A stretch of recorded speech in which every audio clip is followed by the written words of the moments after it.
is we always say the Pledge of Allegiance. So I'm going to ask that you would join me in saying the Pledge of Allegiance. And so we're going to hold our hands over our hearts and we'll say, I pledge allegiance to the flag of the United States of America and to the republic for which it stands, one nation, under God, indivisible, with liberty and justice for all.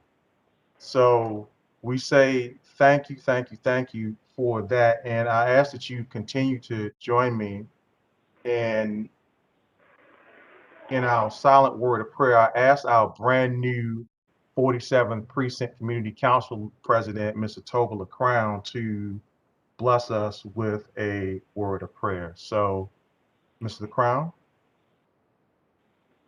Let's bow our heads. Father, Lord God in heaven, we bless your name. We magnify you. We adore you. We appreciate you. Worship you tonight. We thank you for this great privilege to come after the days running around, that we can converge here as a community, as a family, to meet and deliberate on issues affecting our community.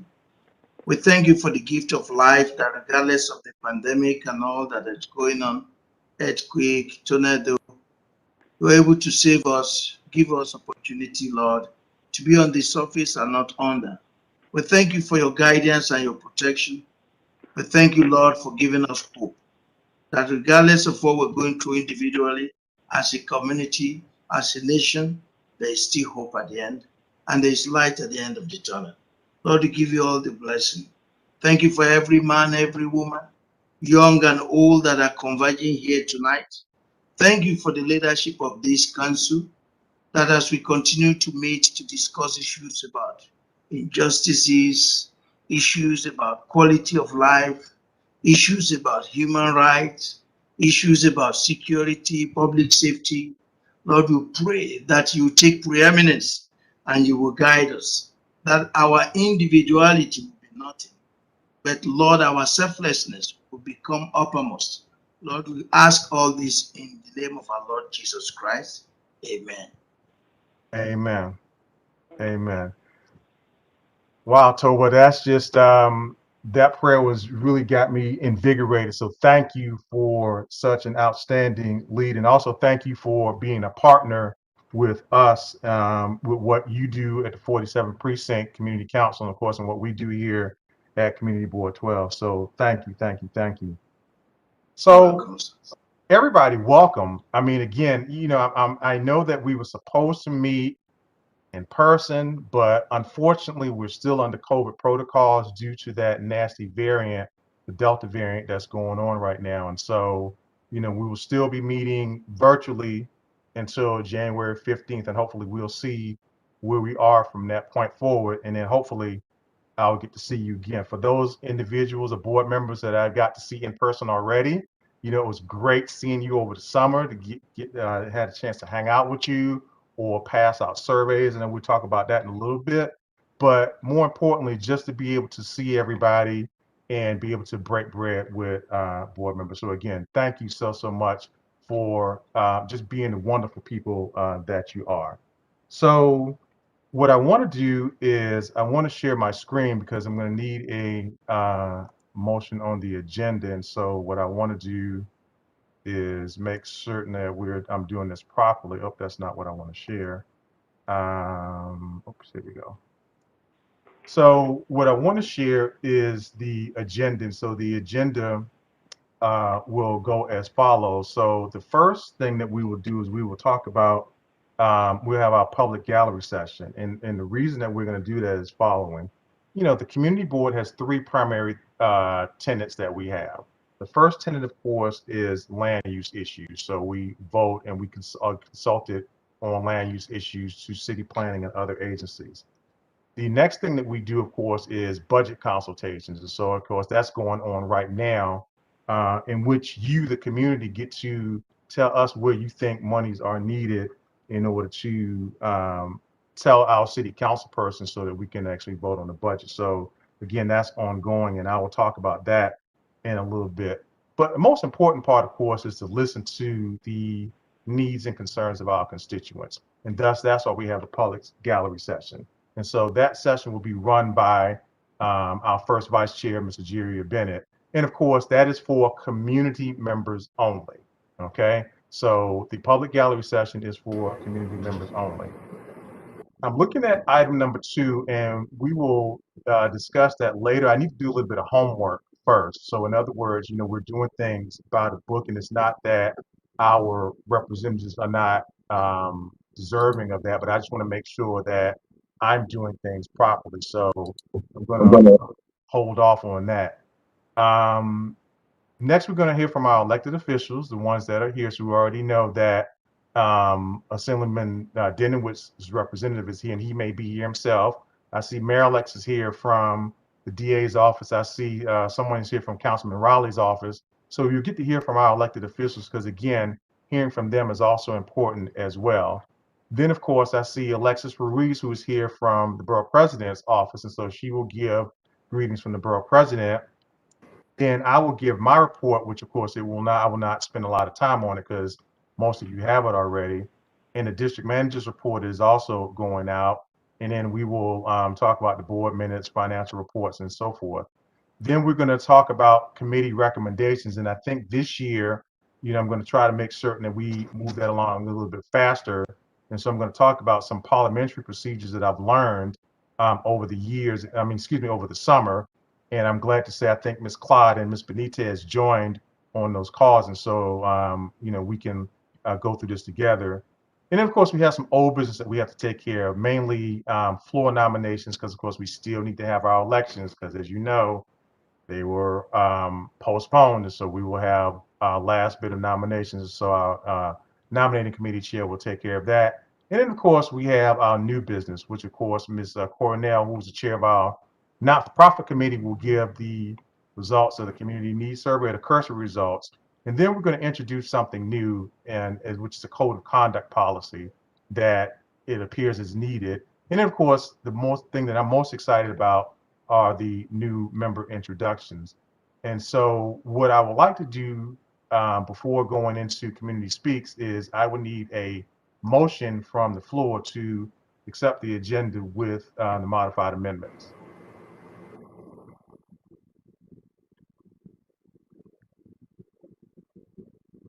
Barbara Gibson accept. Second. Barbara Gibson accept your motion for your Okay, agenda. thank you, Ms. Gibson. So Ms. Gibson has moved. Well, I need a motion, so you can't accept it. So I need to move. I need the motion properly moved first. So if you're going to do that, Ms. Gibson, say that you make a motion that you accept the minutes with the minor amendments, and then somebody can come in and second it. I do. I second. All right, thank you. So it's been moved and properly seconded. Are there any objections? No. Without objection, so ordered.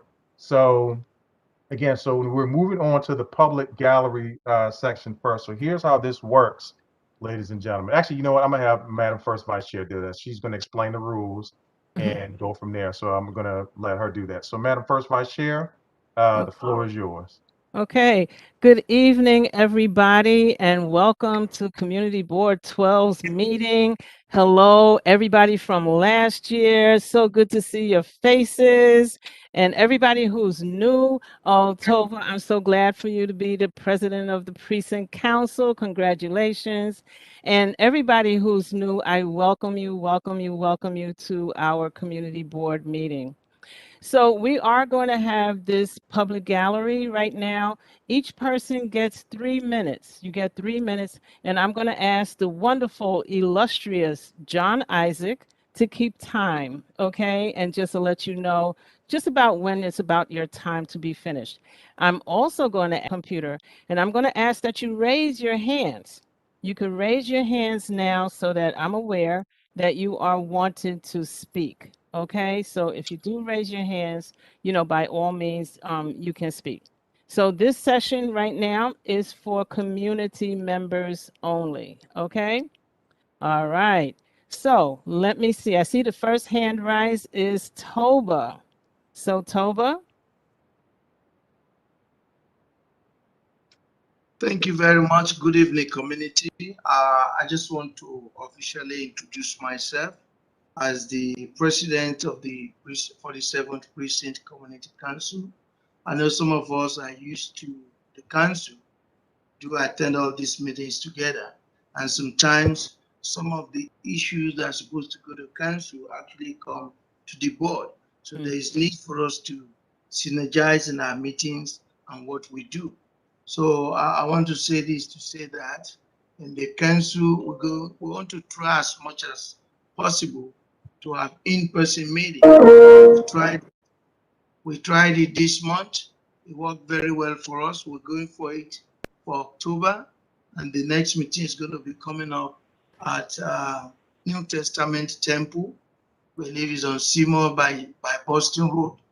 We're going to send our notice of meeting out very soon. So we want to try as much as possible to make sure that as long as we can accommodate it, we'll be meeting in person. So definitely the Prison Community Council is an organization, an outfit that actually form a bridge between the law enforcement of this community and the community. A point where we can equally act together, work together to respect the work of individual and also the dignity of the community. So I tell the people the police are meant to protect, to preserve, and to deter crime. And they also, we as a people, we need to respect what they're doing. If we understand each other, then our jobs will be lessened. One, we all know we have shootings in this neighborhood. Some of these things could be prevented, but this is an avenue to come and talk about those things that you see. The crime in the neighborhood is different from community board. So I want to enjoin the community to make sure that we police ourselves. We don't necessarily need police if we do the right thing. That is my message for the people. But our assignment as a council is to make sure we carry that message to the community. So this period, we'll be going to different meetings with the aim of talking to them to let them know what the council is all about. One thing that we started newly is that on the council, we're going to be recognizing citizens that are doing above and beyond. So we call it Citizen Award, just like they do Cup of the Month every month. Now we have Citizen Award of the Month. So we give that to community individuals that are also doing the needful. So I enjoin you to be part of this. Let's have the conversation. A lot of things have changed with the police. It's not like the way it used to be. So, but if we understand their work and their job, they will be able to respect each other. So, just want to introduce myself here, and we'll be sending out emails to let us know what we have. Thank you very much, and I enjoyed this meeting. Okay, thank you so much, Toba. All right. So I'm going to ask if you are not speaking to please mute your put your computers on mute. I mean, because I heard some background noise just a moment ago. All right. Is there anyone else? Anyone else? I don't see any hands raised. Okay, Daisy Perry. All right, Daisy Perry. Hi, can you hear me? Hello. Yes. Hi. Good evening, everyone. Wait, your phone is kind of breaking up.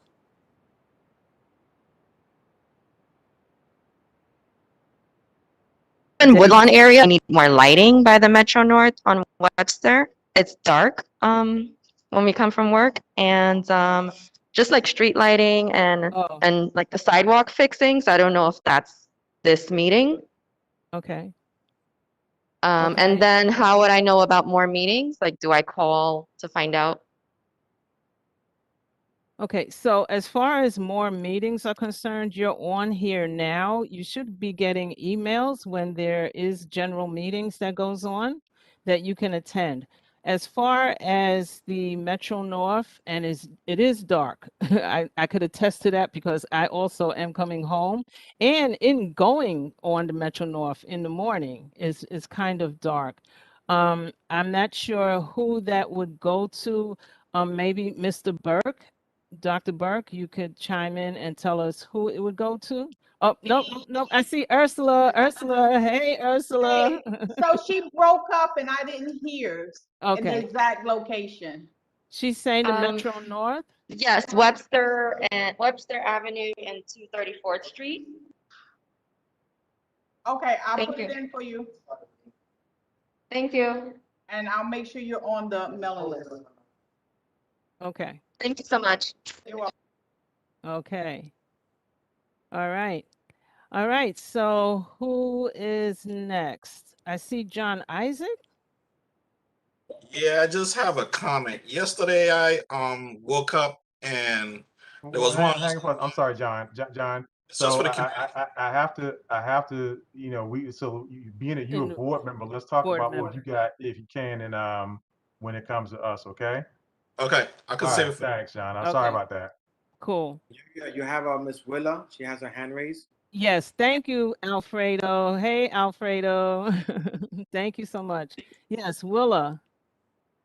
Good evening, all. Yes. Good I evening. just have a concern that perhaps we could get some help. Um, the dead end block of Grace, the 4400 block, Mm-hmm. um, the weeds and trees have grown so that it's really unsafe. People are actually hiding in there and all. Mm. And it's not a matter of picking up trash because the people in the neighborhood pick up the trash.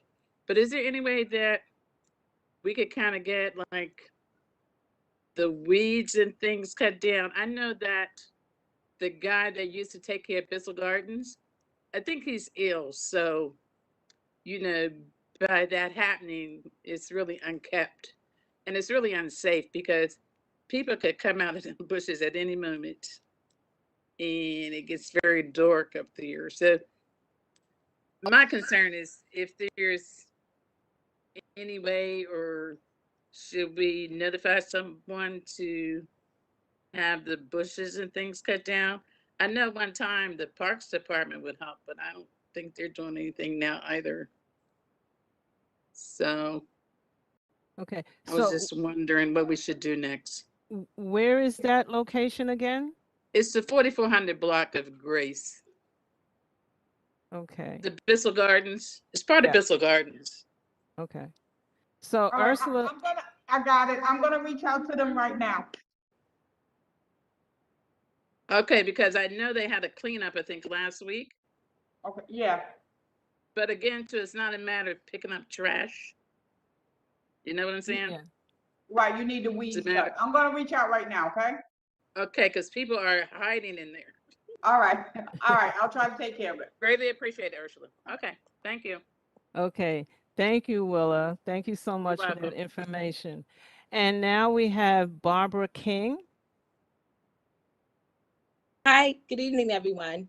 Good evening. My name is Barbara King. I am the CEO and founder of a nonprofit organization called Take Trips MES, Mentally, Emotionally, and Spiritually. I work with the girls on 243rd Street. Mm. And what I'm looking to do is bring our services into those girls because they have to travel just to get, job readiness skills. And it's a lot going on over there. And they're actually connecting with the gentleman or the sort of a gang on the corner of 241st Street. So my organization is trying to reach those individuals and bring some services there so they can have somewhere to go instead of having to travel so far and then travel back at night to 243rd Street where they are most times getting into trouble. So we want to be able to help them because I am right now working with detention youth. I'm an educator, so I educate youth in detention. So what we're trying to do is keep the recidivism rate from increasing. We don't want it to continue to increase. And what I'm seeing when I pass and I see I'm on White Plains Road and I see it, we're going to increase. And I see the girls where, sometimes the officers are coming, they're pulling them out of the group home because they're putting up such a fight. But again, I can understand some of their fight and frustration because they don't have money sometimes to travel to get the services, to have a mentor, to have job readiness skills. So this is something that I'm proposing that we need to bring to that neighborhood. And I'm seeing a lot of abandoned places, facilities, that I'm thinking we could utilize those facilities to help these youth that are kind of in trouble right now. So that's what we want to do with my organization. Okay. And your organization name is? It's Take Trips Mentally, Emotionally, and Spiritually. Okay. All right. And it's located where? We are actually located in Westchester County, Okay. but I work with the youth in the city because I work for the New York City Department of Education. So Okay. I actually work for the LSP, the Limited Secure, um, detention. I did work in Horizon. I'm no Okay. longer that secure, so I'm actually in the limited secure placement setting. Okay. And And the area you're talking about specifically is around 243rd Street? right, the girls in the group home, they're on 243rd, but I've Okay. noticed a lot of empty spaces that could be utilized on 241st on White Plains Road, in between that 241st and 243rd Street. Yeah. Okay. All right. And I guess Ursula probably has that address, so that we could give attention to that. And we will get back to you about how we can address it. Okay. Okay. All Okay, right. great. Thank you, Okay. everyone. Thank you for giving me the opportunity to speak. Okay. Um, okay. We have one So, more, Mark Waters. yes, I see Mark Waters. Hi, good evening, everyone. Can you hear me loud and Okay. clear? My name is Mark Walters, and I think I've actually spoke to the host before. Forgive me, I don't recall your name.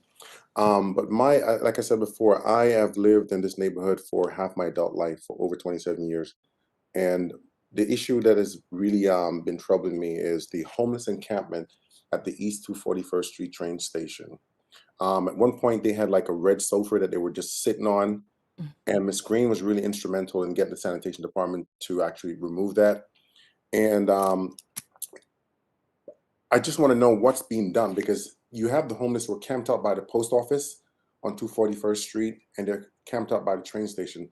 And what is being done in terms of to address the loitering and the homeless encampment? Okay.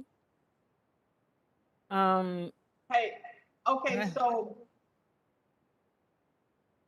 because of the rules and regulations and laws, you can't force them to seek shelter. So we have reached out to the Department of Homeless Service, and we have reached out to the police department. I'm still working on it, but I don't have a real answer for you right now. Right. I know police officers, a police department, they have some discretion in terms of selective enforcement, but these gentlemen are clearly violating loitering laws. So that you can address this, that problem by actually saying that, hey, you guys are loitering, you have to move on. What is your business here? And the 47 precinct, they have actually decided that they're just not going to enforce these rules. I can't comment on that. All I can say is that I put your complaints in. Right. Okay. All right. And you text me, you email me, Right. I'm well aware. I got you. Okay. Okay. Thank you so much. Okay. Thank you, Mr. Walters. Now we have Esther Morrison. Hang on, Madam First Vice, Miss Perry, Miss Yes. Daisy Perry's had her hand up for a while. I know. So, I think that's from before. Miss okay. Daisy Perry, is that true?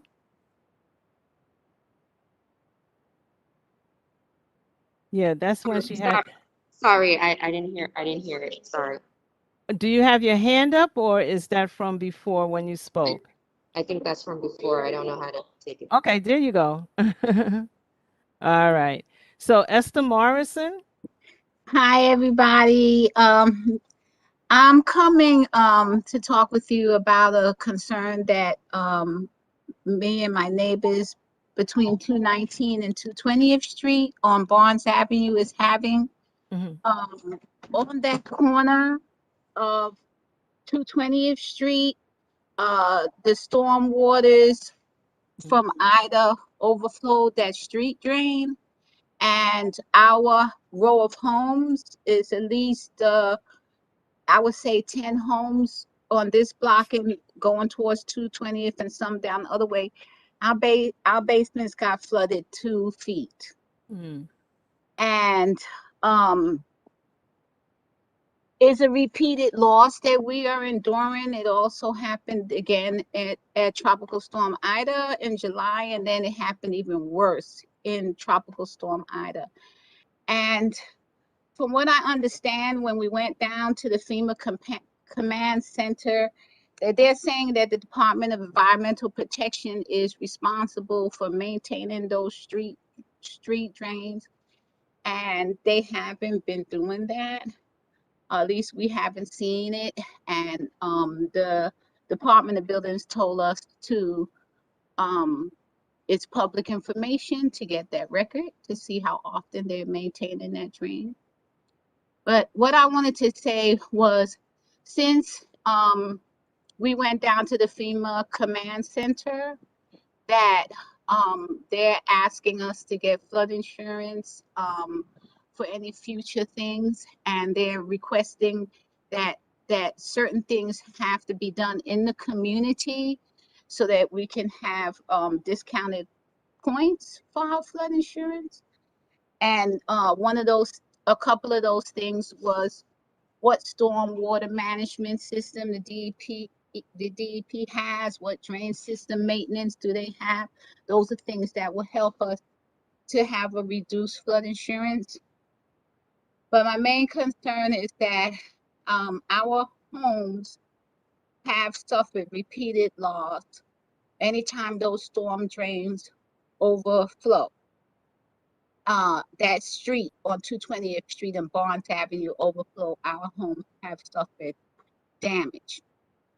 And we have rebuilt and put back on stuff, and it happens again. And in order for us to prevent any future damage, they're also saying that we're supposed to have like mapping. And from talking with the other neighbors, and some of them are on here tonight, talking with the other neighbors and stuff, 220th Street and Barnes Avenue is at the base and at the bottom of Four Hills. And our side of the block is at a lower elevation, so we are very vulnerable. So from what we understand, the Department of Buildings is saying that we need a surveyor and a civil engineer to help us figure out what we can do to help to prevent our homes from future damage. One thing that they're saying is that we have to flood proof our homes, and we've tried. The neighbors on this block have tried different things.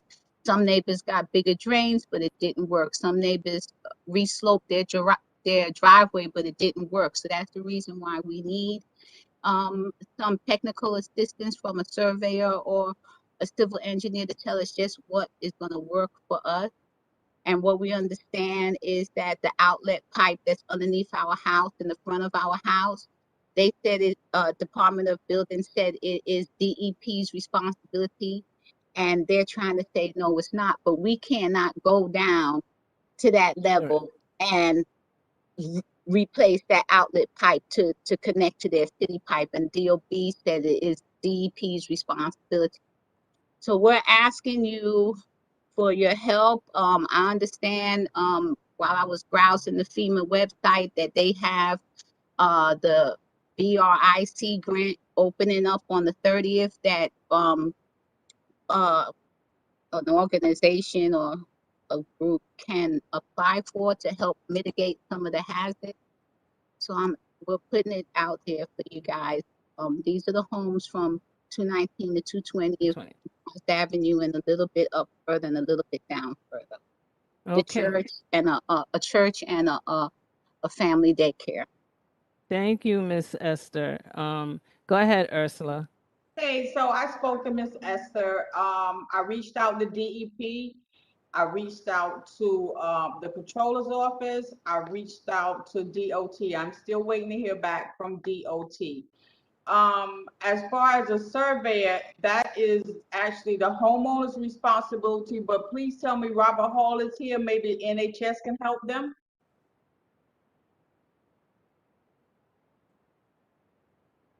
Robert Hall. Well, okay, so if DEP is basically saying they've only had 3 complaints and it was a natural disaster. right. DOT has not responded back to me. Okay. John Isaac. Ursula, one of the things we have to understand, this storm was different. You know, this was like the perfect storm, and this was actually a 100-year storm. So the drains that we have designed at DEP cannot handle this water. In terms of engineering, I'm gonna put something in the chat. A friend of mine is part of a group called Engineers Without Borders, and they come out and give free engineering services. So I'll put all the information in the chat if they want to like free consultation, and they don't charge. So you know it's worth giving them a call. All right, thanks, John. Okay. Thank you. So is there anyone else from the gallery? Community Speaks. I don't see any hands up. Okay, so I want to thank everybody for the information that you've brought to our attention. And Ursula has the addresses, and I saw that Miss Perry, who has to leave, has put the address in the chat for exactly where this situation was. And John Isaac is putting the information in the chat. And right now, I just want to thank you, and I'm going to turn it back over to Dr. Burke. Okay, thank you, Madam First Vice Chair, and my apologies for Ms. Perry. For whatever reason, I thought that we had lowered her hand, but so that's you have the eagle eye. I guess I need to eat more carrots to that nature. So in any event, my apologies to you.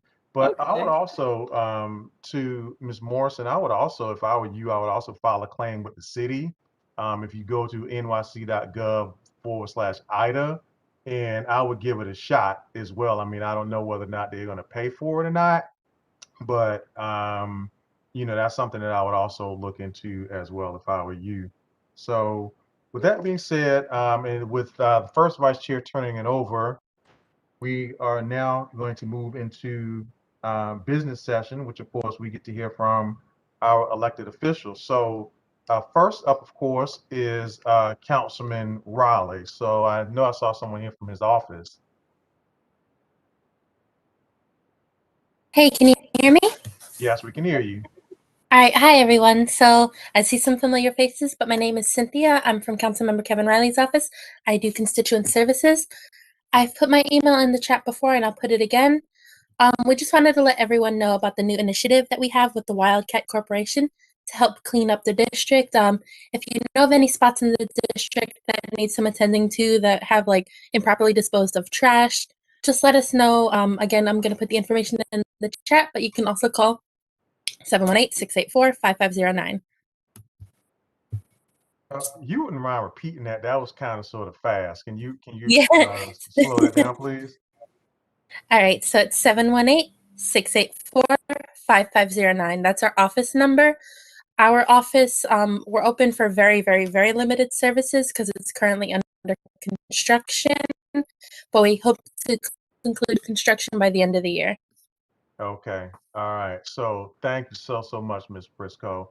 I also see someone, I'm looking at something in the chat and I just lost it here. Even though it's not an elected official, I see where Mr. Miche Gaddis is here. So I'll kind of sort of, I know we're going back to the, I'm sorry, Madam First Vice. I know he said he was having connectivity issues, and I'm looking to see if I can see him because he's from the Northeast Bronx YMCA. So I see here. So just I'm gonna allow you to say what you, because what you have to say is very, very important. So I'm going to talk about you in my report as well. So welcome. Great, Mr. Burke. Thank you. I'm not sure if everyone can hear me, but very pleased to join the meeting this evening. But yes, my name is Michelle Gaddis. I'm the new executive director at the Northeast Bronx Y. We've been open since September 7th, and just want to just say, listen, we're here for the community, and in any way we can work with all constituents and all stakeholders in the Northeast Bronx. And I'll put my information in the chat room, so everyone can please feel free to stop by. We're at 1250 East 229th Street, and our hours, and I'll put all the hours and everything in there. But we're here to, service and access for our facility, and I will definitely take you on a tour if you like. And hopefully we can host in January our, the first in-person meeting if that's possible. So just wanted to put that out there.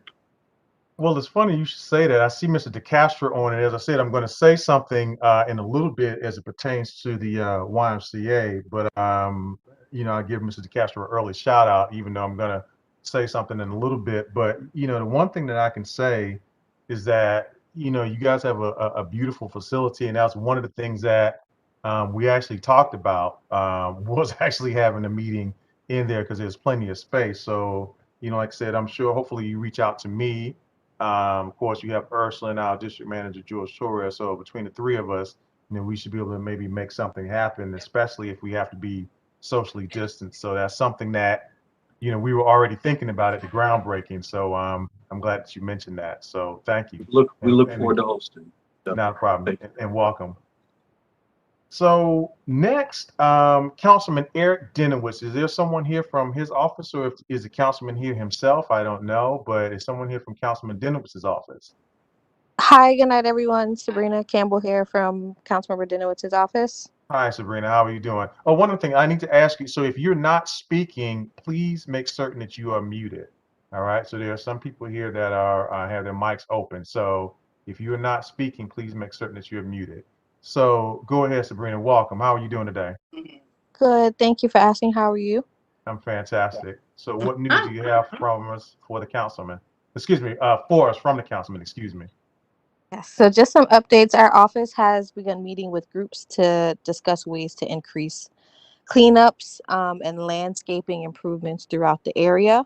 The council member allocated almost 300,000 to extra sanitation services as well as landscaping services throughout the district.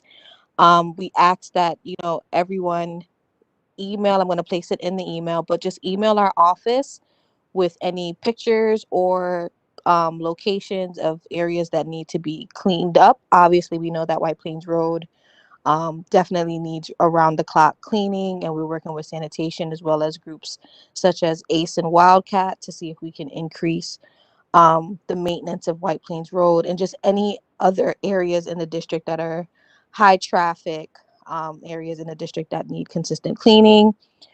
I'm still working on, or our office is still working on remedying the Nareed Avenue Bridge issue with the tractor trailers and the trucks, the garbage, and seeing if we can change the signage, but as well as hosting some sort of roundtable conversation between the community board, our office, Councilmember Riley's office, and the respective agencies that need to be involved to see if we can find an alternate site in the area to have these trucks park, and we can get back that bridge to what it originally was, which was truck and garbage free.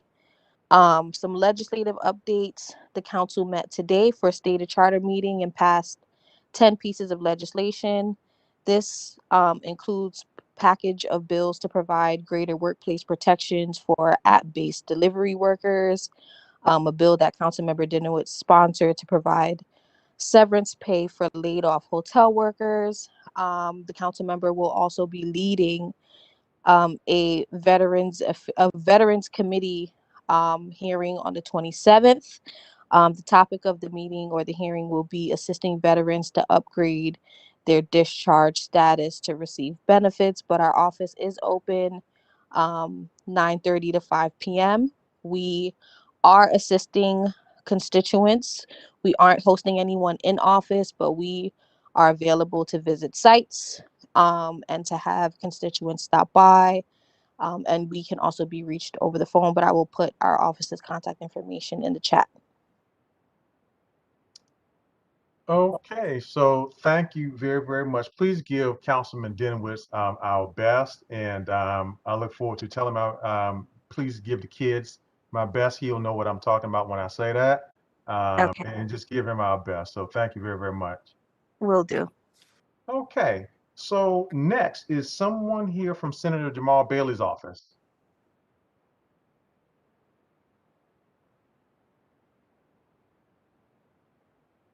Okay, hearing none, seeing none. I know someone is here. Angela's here from Senator Biagi's office because I saw her. So, Angela, how are you doing? Welcome aboard. Hi, good evening, everyone. Nice to see some familiar faces and some new faces, and I hope you all had a nice summer. I feel like I can say that now that it's officially fall. I just have a few updates. I am a member of Senator Biagi's constituent services team, for anyone who doesn't know me. And just in terms of what we've been doing this summer, we've been very busy canvassing the district, spreading the news and information about some of the assistance programs that were passed during last year and this year's, but the last legislative session in Albany. So that includes the emergency rental assistance, the small business grants, and things like that. So that was keeping us very busy this summer, and I just wanted to mention those programs for anyone who doesn't know about it. The Excluded Workers Fund as well as another one. For anyone who has questions, please feel free to reach out to me either in the chat on a private message, or you can call or email our office. And just some legislative updates in terms of, I guess, within the last 2 weeks or so. Earlier this month, the Senate did go back into special session to extend the eviction moratorium. So to strengthen it and extend it until January 12th, 2022. So the change here was that it appropriated another $250 million for emergency rental assistance to help tenants and landlords tenants who are struggling to pay rent and landlords who are waiting on those payments. And one thing I wanted to mention that is a big change is that the extension now features a nuisance standard to eviction protections. So it provides landlords basically with a basis to start an eviction proceeding against a tenant who is covered by the law, but who is being a nuisance or who has inflicted damage onto the property that the landlord owns. There's also a due process mechanism so that landlords can actually challenge a tenant's hardship declaration, which sort of changes the application process. But in general, we're really hoping to get the emergency rental assistance funding out for tenants and landlords alike. I know that people are really waiting on that. So if anyone has any questions about that program or any of the other programs that I mentioned, like I said, please don't hesitate to reach out, even if you don't live in our district. I know that some of you live in our district, Woodlawn, and others don't, but please don't be a stranger. And I did want to mention, I left in the chat, Ms. Morrison had been speaking about some of the damage that unfortunately a lot of us had suffered after Ida. And I left a link, I will post it again. I left a link to file a claim with the city comptroller's office. So if anyone feels that the damage that happened to their homes or their residences was a result of city negligence, people are being encouraged to file that claim there to see, if the comptroller's office can look into it further and address some issues, and hopefully, repair things and resolve things. And that's also in addition to the FEMA stuff. But there's a lot going on. But if anyone has any questions about anything I mentioned, I just threw a lot at you. Please feel free to ask here or shoot me an email or give me a call. And that's it. Thank you. No problem. Thank you, Ms. Conley. And please give Senator Biagi our best, and we look forward to the day where she can come and bring us greetings herself, okay? Of course. No Thank you. problem. Thank you. Next is Assembly Speaker Carl Hasty. Is there anyone here from his office here to bring us greetings?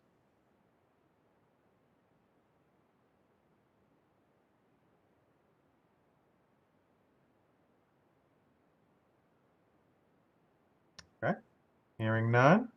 Moving forward, Assemblyman Denowitz, I already know that Ibanez is here because he's already told us that he's here, and he's introducing someone new to us. So, Mr. Nez, how are you doing, sir? Oh, wonderful, Dr. Burke. Thank you very much. I just want to tell everybody who wasn't here earlier, after 9 long years, wonderful years, really, unfortunately, I'm going to be stepping down as the Wakefield representative. I actually have a colleague, Danella Smith, who recently joined us, who lives in Wakefield and is, quite the co-worker. She'll be covering the meetings going forward. As a side note, I'm actually trying to get the assemblyman on, but as usual, WebEx doesn't seem to agree with his laptop. So he's attempting to sign on, but until then, I'm going to hand it over to Danella, and I'm going to leave it in her very capable hands. So Danella, if you're there. Yes, good afternoon. Good evening. My name is Danella Smith. I am a constituent liaison for Assemblymember Dinowitz's office. I started last month. As Ivan said, I do live in the district, and it's nice to meet everyone. Okay, well, first of all, Ms. Smith, welcome. Welcome to the team. Welcome to Community Board 12. And, we are glad that you are here, and anything that you need from us, we look forward to hearing you grace us with your presence from this point forward. Um, Mr. Nez, on a personal note, like I said, you've been absolutely outstanding, assisting me as I've assumed this role of chair, and even when I was stepping in as acting chair and first vice chair. So I want to congratulate you on moving forward to your next endeavors, and that you always have a friend in me personally, as well as I can probably say that you have a friend with us here in Community Board 12. So is there anything that you need from us? Just feel free to let us know. And again, thank you for your service to Assemblymember Denowitz as well as to us. And we look forward to hearing nothing but good things from you from this point forward. Appreciate it, Dr. Burke, and certainly I'll keep in touch. I'm still going to be working for the assemblyman, but I know Danella is going to do great things with you guys, and I look forward to hearing what happens going forward in the district. So thank you to all the members, and I appreciate it. Well, like I said, thank you. And Ms. Smith, again, welcome aboard, and we look forward to hearing from you, okay? Thank you. All right, you got it. So next is Nicholas Vasquez, who is here from Congressman Bowman's office. So Nicholas, I do hope that you are here because I know I saw you put something in the chat. So Nicholas? Yes, I'm here, Dr. Burke. How are you doing? I'm doing well. How about you? I'm good doing evening, everybody else. fantastic. Well, first thing first, I do want to let you know, I remember our conversation. Yeah, I remember. Yeah, I remember. Yeah, So so long as what's you'll going on be with that? getting you'll be hearing from me real soon. Okay, Just want to great. get that out real I quick. remember our conversation very well. And like I said, Yes, sir. I meant to give you a call, but I forgot. I got tied up with other things. So It's yeah, I all good. Don't even apologize. worry about it. I completely understand. But with that said, I don't want to take up too much time. Real quick, I did want to speak to Miss Esther Morrison's issue. Miss Morrison, I know you have reached out to our office, and one of my coworkers did reach out today to speak with you. They weren't able to get through, but tomorrow we will be reaching out. As far as what we can do to help, we are able to connect with FEMA, and we can see what's going on. We can't demand anything, but we can definitely try to get a clear idea of what's going on and how we can get you some more assistance. So you'll be hearing from our office tomorrow, Ms. Morrison. I'll make sure of it. But on a separate note, I just pardon me. Now the floor is yours. Oh, okay. I thought I heard somebody. With that said, yes, it's been a busy summer, guys. I hope everybody's had a good one. But we're looking at we had a pretty strong summer. The congressman was at a bunch of events. But right now, our main focus moving forward, we're gonna have a series of events. coming up. I don't want to speak too much as to what, but be prepared. We will be sending out mass notifications to everybody who signed up for our newsletters, as well as to the community boards and other elected officials. Our focus right now is the Hurricane Ida resources, and currently we've had a large number of shootings. I want to say mass of shootings within the district. So we will be coming out with something to address that as well. But our office is still open for constituent services 9 to 5. You guys can call us at 718-530-7710, or you could email me directly. My email is in the chat. I will put it again though. If for those who who like me to say it out loud, it's going to be NIKOLAS period Vasquez, V as in Victor, ASQUEZ, and that's going to be at mail.house.gov. It's a pleasure to be back, everybody. And hope you guys are doing good. Thank you and have a good night. I was muted there, Nicholas. So on a personal note, as I said, it was absolutely fantastic to see you and chat with you. And like I said, I'll be giving you a call about our conversation. Okay? For sure. Not a problem. Okay. So next, of course, is one of my favorite people, Miss Marilex Santana from DA Darcel Clark's office. So, Miss Santana, how are you doing? Actually, Sorry, I okay. just because I was Hi, on mute. Marilex. You How doing all are right? you? I'm good. I'm good. So good evening, everyone. My name is Marilex Santana Tavares. I'm from the Bronx District Attorney's Office. I do have an announcement that our office will be hosting on October 16th on Saturday between the hours of 9:30 and 12:30. This will be our fourth annual 5K run, walk, roll to end domestic violence. So anyone that's interested in attending, it's free. I will be sending out a blast email tomorrow. This will be a rain or shine event. We have a lot of activities, incentives to give out to the people. So please, if you're interested, please join us. We will be there on October 16th. And that's pretty much it for now.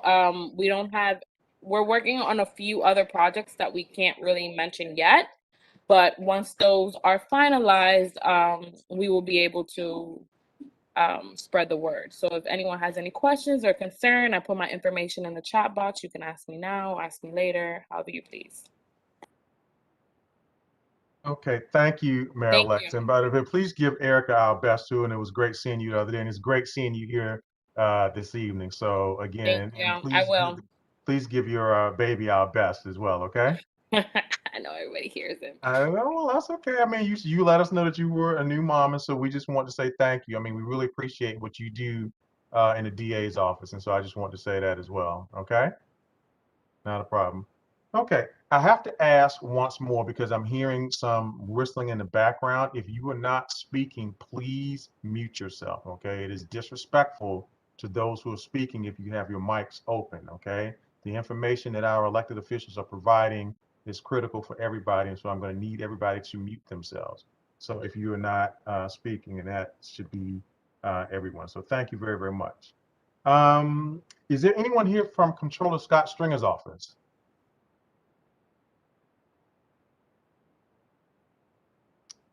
Okay. Hearing none.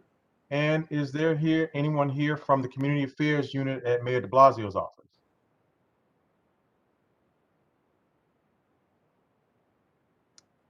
Okay. So hearing none.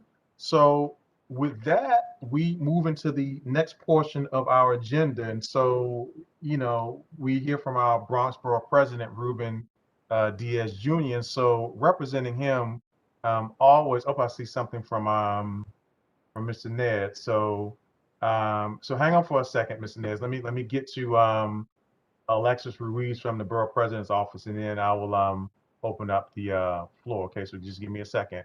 So, Ms. Ruiz, welcome, welcome, welcome. Hi, good evening, Dr. Burke. How are you Good doing? evening, everyone. I'm happy to to see everyone on the call and hear everyone. It's been a while. Welcome, my new board members. I'm so excited that you're here. I have a few updates. So there will be an orientation for new board members on October 18th at 6 p.m. An email is going to go out early next week with further details. And then the most recent Borough President's newsletter was sent out to board and members. It contains the most recent information on both COVID and assistance for Hurricane Ida victims. Ms. Morrison, I want us to touch off base. I know that I wrote to you, but just in case for anyone else that's having any similar issues, please reach out to me. I'm going to put my email in the chat. And if anyone has any questions, please feel free to reach out. I'm going to be here for the remainder of the meeting. Thank you.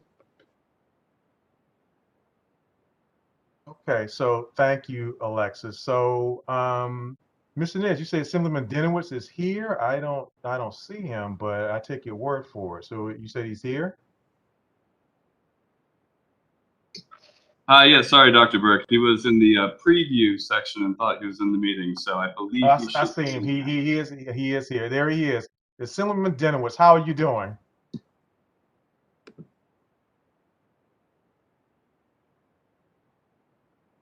You're muted, Assemblyman. You're muted.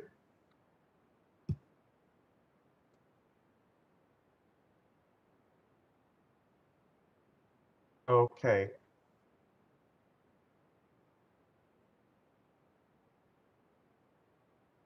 Alvin, can you do me a favor? Can you help the Assemblyman out? Because for whatever reason, we can't hear him. We don't know what's going Yes. on. Yeah, I was actually trying to call him directly.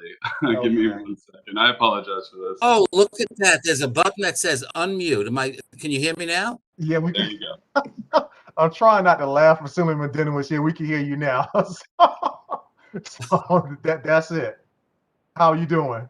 I could do a lot of things, but working WebEx doesn't seem to be one of them. So it's okay. I'll say a few words and I'll keep it brief because I know I should have been on a few minutes earlier. Hello, everybody. First meeting of the season. So I just wanted to mention a few things. I know that Councilmember Dinowitz's representative spoke. I participated in not one, but 2 cleanups organized by a great group called Wakefield for Change, along with Councilmember Dinowitz and State Senator Jamal Bailey. And we spent time cleaning up the area at the top of White Plains Road and some of the streets on the side. And it was really great. A lot of litter accumulates, but there were a lot of volunteers from the community who were part of this. And that really makes me feel good that so many people participate. So for those who did, thank you. I just wanted to let all of you know, some of you may live in apartments, many of you may live in homes.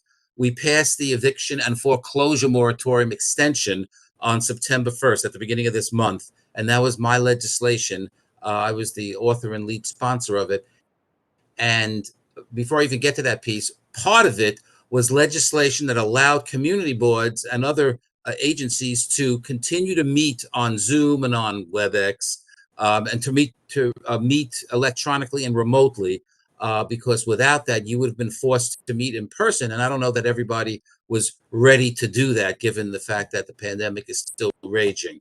But that legislation, in addition to allowing you to meet like this, extended protections for small landlords, including homeowners, 2-family homes, as well as tenants through January 15th. And hopefully by then people will be in much better shape. We provide about $2.5 billion to help tenants pay back rent to landlords, not only for the tenants, but obviously for the landlords. We're not just talking about apartment buildings. We are talking about people who live in, who have a house and rent the second unit to a tenant. So that will be helpful to a lot of people. The other thing I wanted to mention, I know that at the last meeting of your, I think it was Land Use and Housing, you had a presentation about Wakefield City. Danella from my staff was at the meeting. I wasn't able to get there in time, but I've been briefed on this proposal, and it's a huge proposal. And so what I look forward to is just hearing from people what their thoughts are. I know there's a lot more discussion that has to take place, It's as large a project as ever has been built in, or potentially maybe built in my district ever, 1,200 units. So that has a huge impact on the community. So I think it's important to, to hear from people and what their thoughts are. Is it too big? Is it providing the right type of housing? Should it be there at all? Will there be a school? How is it going to impact transportation and so on? So I really want to hear from people because I can't think of anything that could impact the community more than that. And finally, I'll mention that I went to the first in-person meeting of the Woodlawn taxpayers last week. They hadn't met since before the pandemic, and most of the people were very welcoming and nice, and we discussed some important issues. So I was glad to actually see people. I'm glad to see you all on my computer screen, but I would love to see everybody in person. I can't wait till we can do that again. So that's it.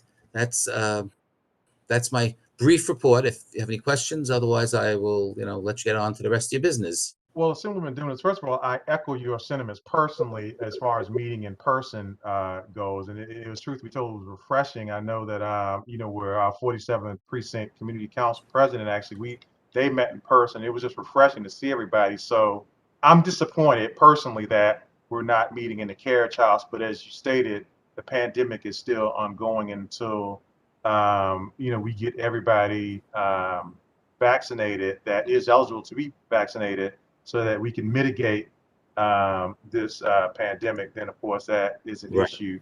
As far as Wakefield Village is concerned, I mean, I know that you, the nice thing about the land use committee is that that entire meeting is on our YouTube channel, so you could always go back and look at it. I, like you, will, reserve judgment, because again, it's not what about we think, but it's about what the community thinks. And so, I think we take the proper approach and doing that, and see, what the community thinks, and then we can move forward from there. On a personal note, it was great seeing you this summer. I at least got the opportunity to see you and interact with you in person this summer. And so I look forward to being able to do that again. So again, thank you for what you do for us. As do I. I can't wait. Not a problem. We appreciate what you do for us, Assemblyman Dumas. So thank you very, very much. Okay, thank you. Thank you all. Okay. I'm up here muting myself, and I don't know why. So I see a note from our good friends at City Planning. So Mr. Manny Lagares is here, and he wants to introduce a new colleague to us. So Mr. Lagares, how are you doing, sir?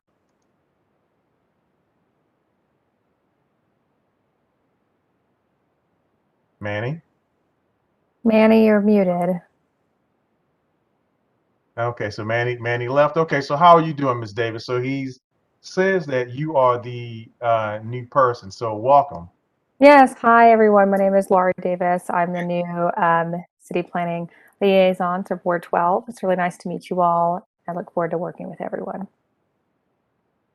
Okay, well, welcome aboard. Again, we're glad to have you. And again, I guess so. So Manny is moving on. Is that it?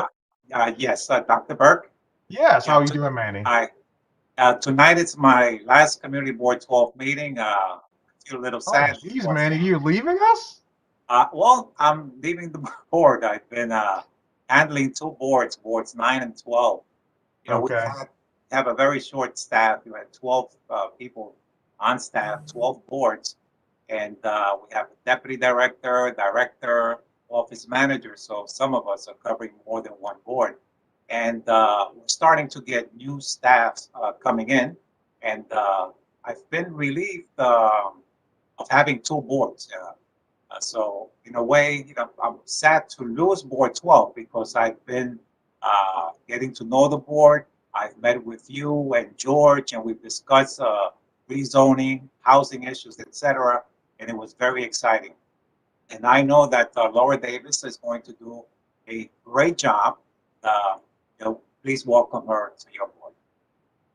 Well, Manny, we will definitely welcome Ms. Davis. But geez, Manny, it was just so much fun. It's just sometimes just getting into it with you, and it wasn't personal, but we had to really protect the needs of our district. But on a serious, I mean, you've been very, very good bringing me up to speed as well as the city planning team. So Carol Seymour and Sean Breedy and yourself and that entire team. So I just want to say on behalf of Community Board 12, again, thank you so, so much. You know, you have to come in every now and then at a land use committee meeting because I mean, we just have to see your face, man, you know, if nothing else. So again, thank you for the work that you did at City Planning as our liaison. And Ms. Davis, we look forward to welcoming you. And as I said, and hopefully, as I said, you will serve us as well as Manny did. So again, thank you.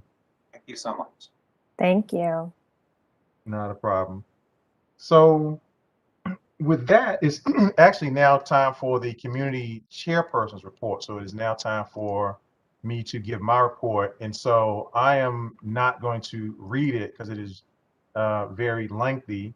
And so I'm just going to go over some highlights of my report. So as I said before, it's 6 pages long, and I'm not going to sit here and read the whole thing. So as I said, most of you board members as well as community members has it.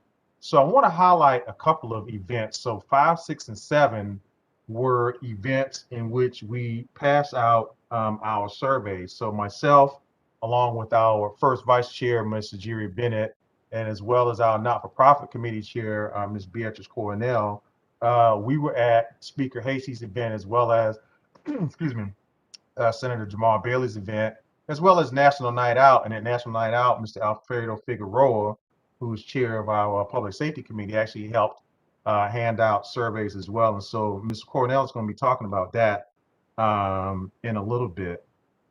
One of the highlights, I think, for me, as we get to, well, actually, before I do that,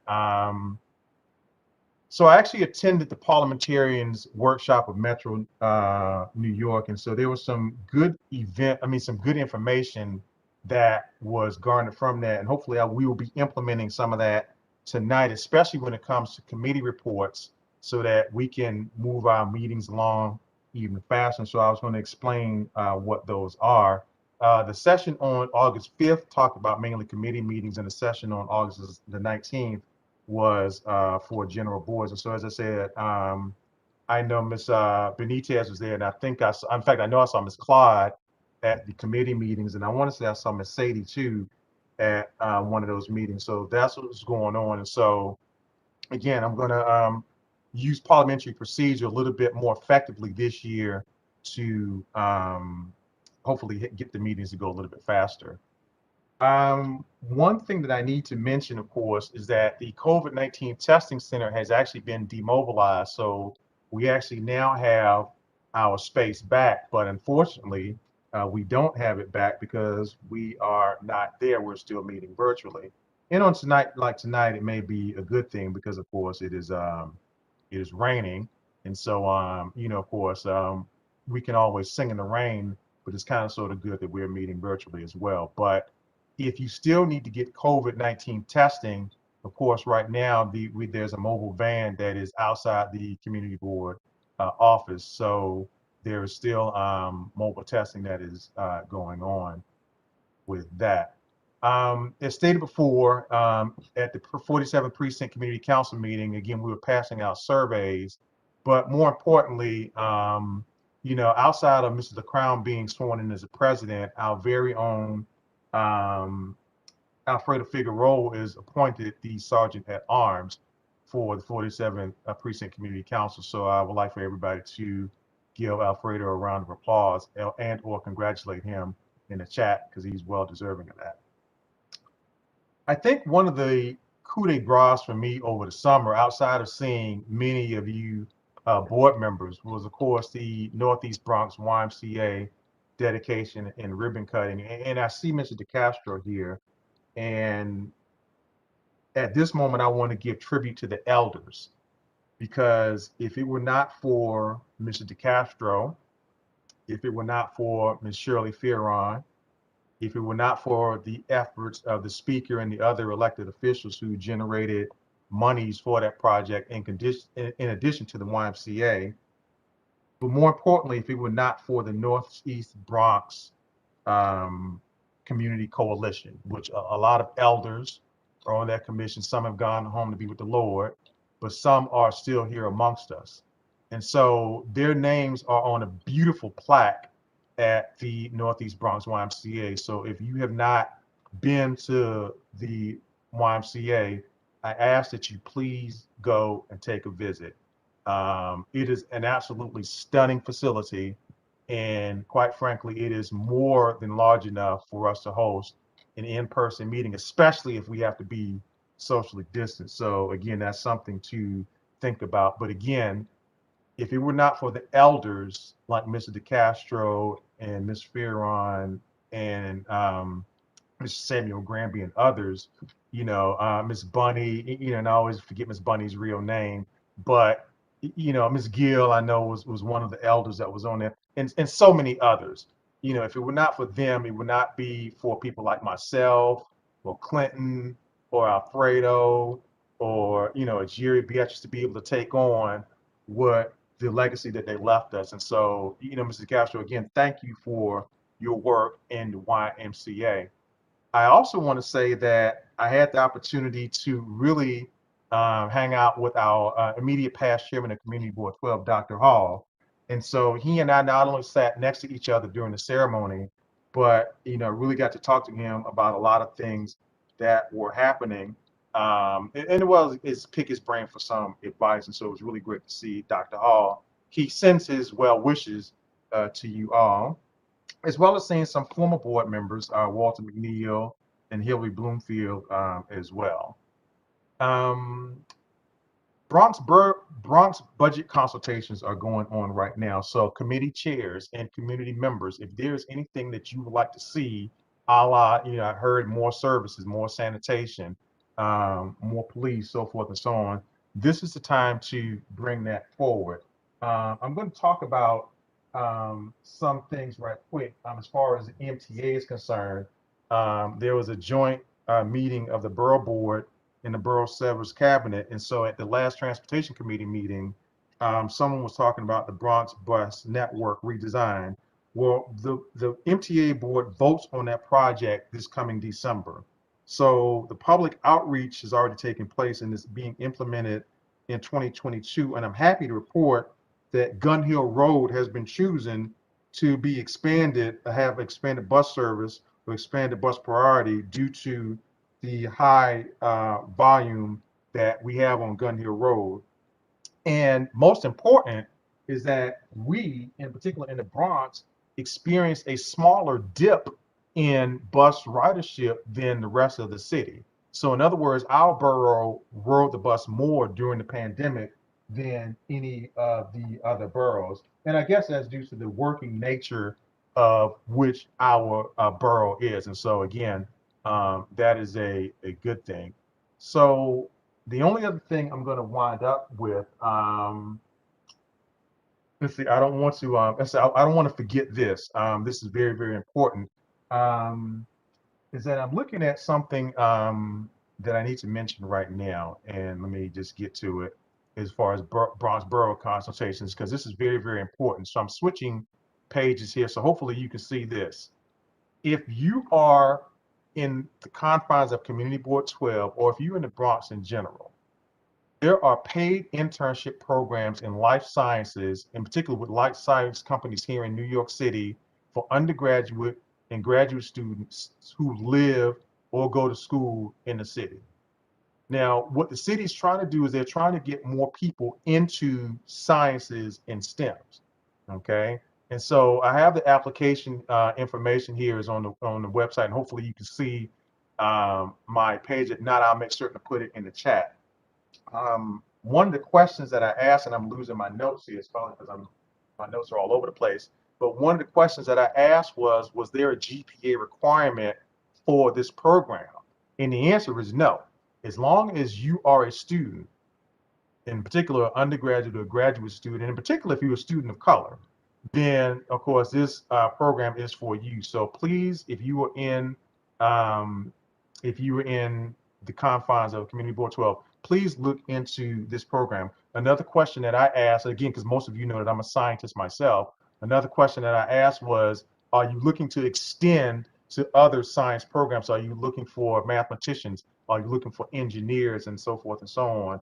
And that's something that they are developing right now. So again, that's something that is coming down the pike a little bit later on. So I just want to leave with that.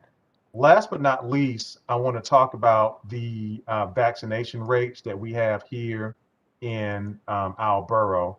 So as I always do, I put up vaccination information on in my report, and I also put the information where you can go get a vaccine. Just to let you know that in zip code 10466, we are at a 47.43% rate for everybody being fully vaccinated. So that is the second lowest in the Bronx. Thank goodness it's not the lowest in the city. So we're no longer the lowest in the city. So that's the good news. However, we're the second lowest in the Bronx. So I'm hoping that we can get our vaccination numbers up. So if you're within the sound of my voice, okay, please know that the vaccine is safe. How do I know that?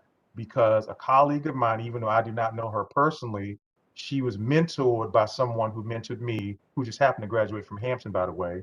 But nonetheless, she is the mentee of someone from HBCU. And as I said, she helped develop the Moderna vaccine. And it's the same technology that's used to go in the Pfizer vaccine.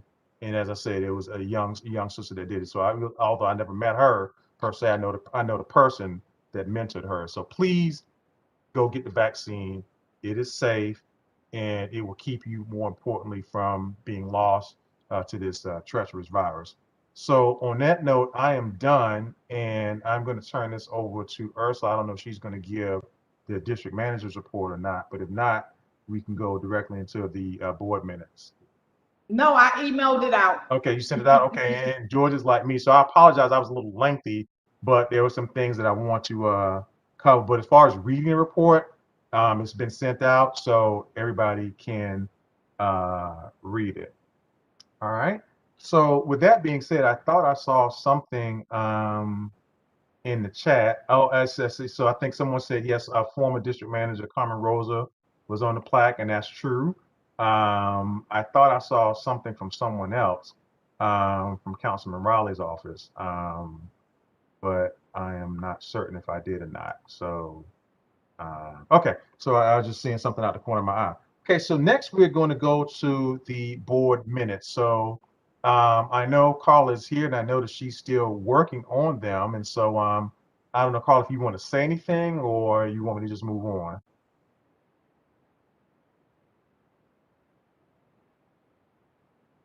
Yes, so I'm sorry. Due to COVID brain, I'm still running behind. So if we could move on, that would be good. Okay, not a problem, Carla. So just go ahead and mute yourself. I mean, I know that you're working on it. You and I have spoken over the summer, so I know that we will have a list of minutes to approve. But the main thing is, as long as you get better.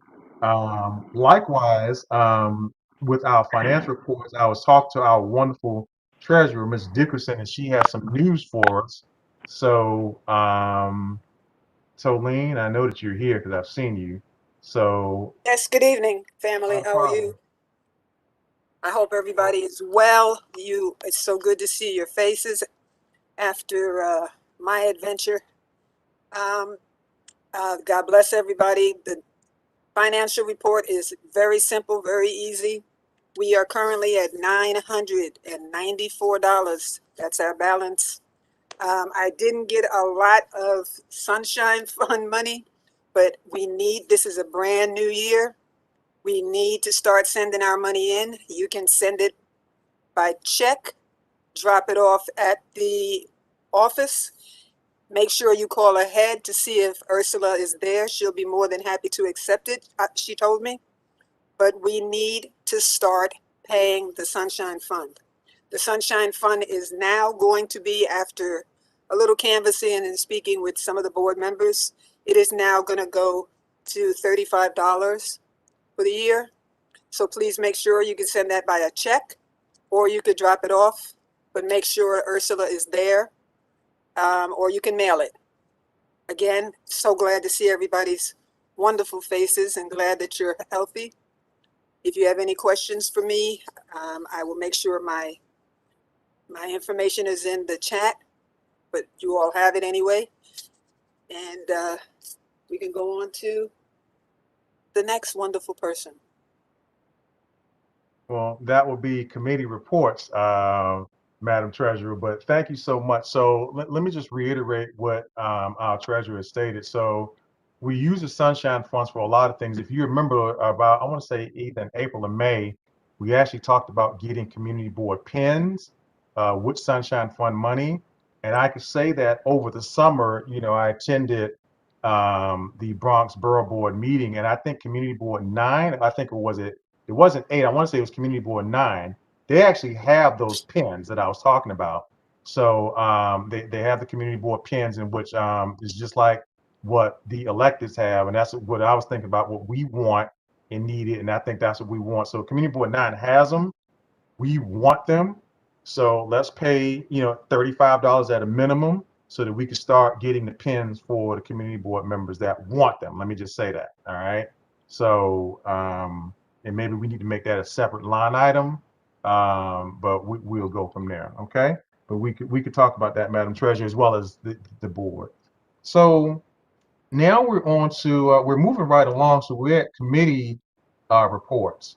And so here's one of the things, and I'm glad Mrs. Clyde is there. I see your beautiful face, Mrs. Clyde. So, I mean, Ms. Benitez, I see where you're there because you can help me out with this. So one of the things that we learned at the parliamentary meetings was that with committee reports, and in particular recommendations, normally what we've been doing is voting to accept the report and then voting on the motion or the action of the report. That is totally incorrect. All right. So that's not how we do it. Okay. And I know that because A, they mentioned it, B, I asked the question, C, it's on the website that I went to double check, and D, it's in our community board handbook. So the way that we should be doing things is that once, so for instance, land use is going to be up first. So we're going to hear from land use tonight. We're going to hear from parks and recreation. We're going to hear from economic development. And as I said, transportation. And then we're also going to, at some point, hear from nominating. And so what it is they make the recommendation, and then, you know, they make the recommendation in the motion. It does not need a second. So, and then of course, we call a question and then go from there. So I have my procedure here to make certain that, you know, I'm going along. So hopefully that'll get us moving a little bit faster because it's what, 8:28. And hopefully we can be out of here. And then in particular, because I want to get to the new member introductions. So right now, the chair recognizes Mr. Stricker, if he's here, because Attorney Singh is can't make it tonight. If Mr. Stricker is here, the floor is the chair recognizes Mr. Stricker. I'm here, Doctor. How you doing, Mr. Stricker? The floor is yours. Okay. Can I have the ceiling too, please? You most certainly can, Mr. Stricker. Okay, thank you. The Land Use Committee met, and the first people that spoke are the people who want to build Wakefield Apartments, which is over 1,100 apartments. I believe it's in 6 buildings and maybe 7. With an entrance from the 241st Street Bridge into the site. There's going to be a supermarket and other stores on the site also. And we told them what we would be looking for. And they plan to, if approved, and it hasn't been approved, they have a lot of work to do. They have to build water tunnels under Metro North tracks. They have to get an agreement with Metro North to extend their platform at Wakefield Station. And we're looking at other transportation issues for the people who live there, who will live there. One is 100% senior citizen, and I think there's one that's all affordable, so-called affordable. I have my own thoughts on what's affordable and what's not, and other buildings which will be co-ops. They'll be owned by the people who live there. So we got a commitment from them since this is going to be an ongoing process, we will meet regularly with them at the Land Use Committee to see how things are developing. As of right now, we have not approved anything. We'll be looking at what they provide to us, and we'll go on from there. The second thing that happened at the Land Use Committee, which we voted on, we had a presentation by DOT and city planning about these sidewalk and street side restaurant eating locations adjacent to the restaurants. By the year 2023, DOT and city planning want to have a conforming shape of what the street side restaurants will look like. And, you know, they gave us a rundown that a lot of stuff that's out there now will not be there when they make the change. But they're not going to make the change 1, 2, 3. They're going to do it over a period of time after they have hearings, because the meeting that we had basically could be called a land use meeting, which it was. I mean, they want to do stuff in the street, and you got to remember, everything that's in the street takes parking away from the people in the community and other stores on that strip where the restaurants will be. So we approved the concept. The Land Use Committee approved the concept of what city planning and DOT would like to do, and passed unanimously. We didn't have no negative votes. So that's going to have to come to a vote before the board tonight, you know, to accept, number one, the Land Use Committee report, and number two, to vote on what we approved for the changes in the style of street side and street restaurants. And that is the report.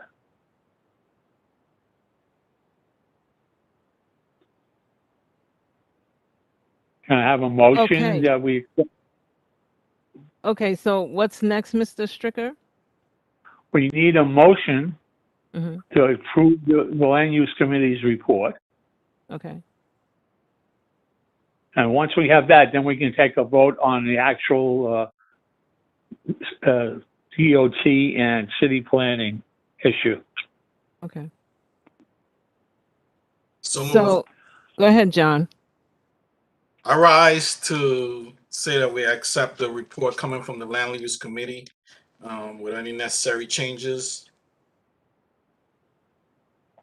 I thank you, John. So we can take a vote on that now because we don't have to have a second for this. Right. So do we have somebody to call the roll? Yes, call. Okay. Judith, is that you? Yes, that's me. I call. Oh, how you doing there, young lady? Okay. All right. Here we go. Judith Benitez. Aye.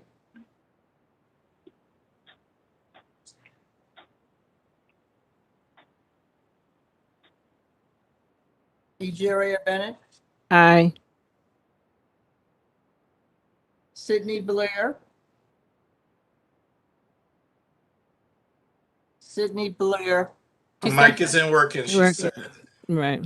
Would you accept her verbal or whatever her type message as a yeah or nay? Yeah, Sydney Blair, you could put it in the chat. Yes or no.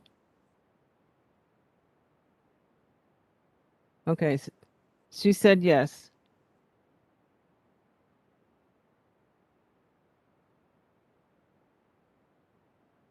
Sydney Blair said yes.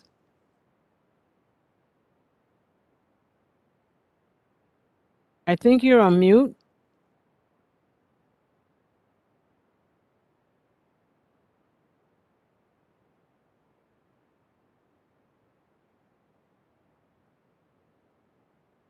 You're muted, Ms. Benitez. Right. Hey. Okay. I'm sorry, that's, I hit by mistake. Let me just ask again, is Denise Bond here? No? Okay, let's go on to Ivan Boris,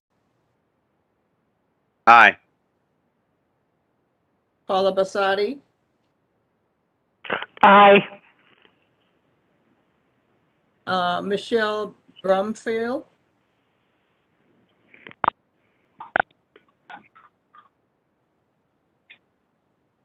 I'm here. I didn't know I was voting on the first meeting, so I'll vote yes on this one. this is Miss Brumfield. Yes. Okay, Marlene Allen, Aye. Victor Brown. Victor, just shake your head one way or the other. I see you, but I'm not. Victor Brown. Just shake your head one way or the other, yes or no?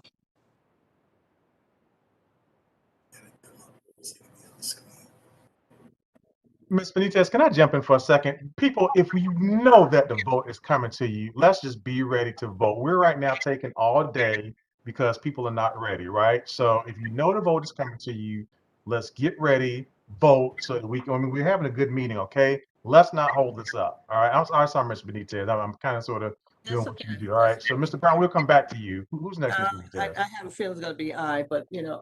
Okay, yeah, let's move on. Okay, Jerome Brown. Deacon Edward Brown. Aye. Oh, I forgot, Ms. Benitez. One other thing too. I had to tell you about Jerome Brown. We have to scratch his name. I'll tell you about that later. I heard about it, but All right. you know, Okay. I haven't gotten the official word yet, but I heard about it. Norbert Bryan is excused. Sadie Campbell. Is Sadie here with us? She's on the phone. She's on the phone? Yes. Okay, is she saying aye or nay? No. Okay. Wow.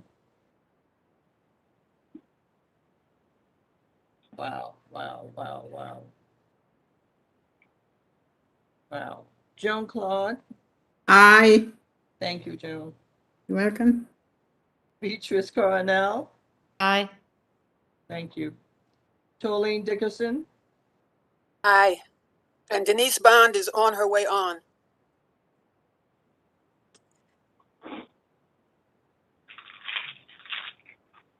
I'll come back to her. Is she on it now or what? Not quite yet. Jason Dubois. Aye. Thank you. Kevin Eichelberger. Aye. Alfredo Figueroa. Aye. Hannah Gadpali. Yes. Barbara Gibson. Aye. Johnny Goff. Johnny Goff. Johnny Goff. Robert Hall. Yes, with all due respect, I just wanted to include the fact that the Housing Committee was also with the Land Use Committee at that meeting. That being said, I vote aye. Thank you. Thank you.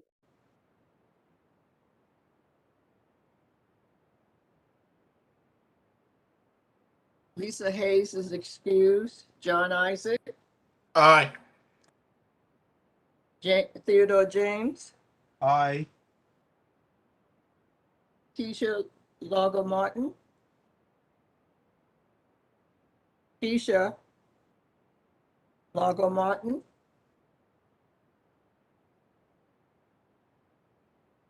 Ifer Lass. Colenzano.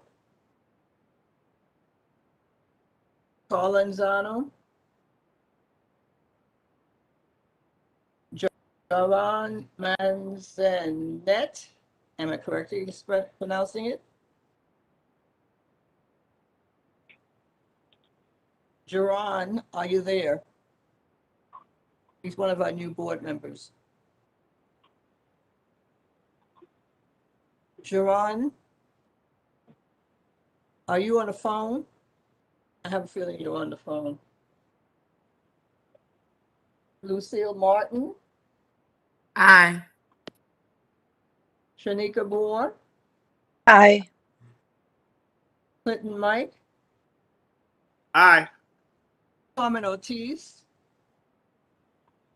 I know she's here, so. Aye. Thanks, Carmen. Anthony Reed is excused. Dr. Dina Robbins. Aye. Luke Sabados. I saw you earlier. Aye. Thank Aye. you. Got you. Jessica Samboy.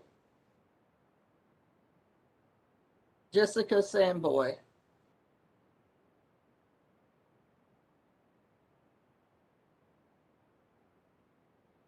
Lucia Sanchez.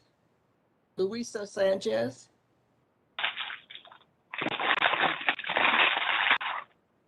Luisa Sanchez.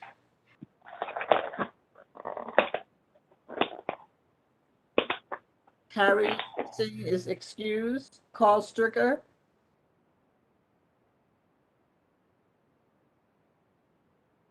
Esther Yeaman. Yema. Aye. Thank you. Michael Burke. Aye. Thank you. The ayes. I forgot. Mr. Stricker said aye. He was muted by accident, Madam I Secretary. got it. Victor Brown. He gives me away. He needs to shake his head if he Right. can't get to his button. Madam Secretary, do we have a quorum? I mean, because there are lots of people that are absent, unexcused. I'm noticing that. Good We have evening. 45 I'm sorry. board members. Hello. I'm so sorry. Good evening. This is Denise Bond. I'm sorry for my tardiness. Mrs. You were Bond. voting. Were you in time to hear the vote for the housing and land use meeting comments? I just signed on. You just signed in? Okay, good enough. I'll leave it as it is. It's I for Sadie Campbell. Okay, thank you, Sadie. I got you already. Yeah, the ayes have it. Do we have a quorum? Because we now have 45 board members, Ms. Benitez.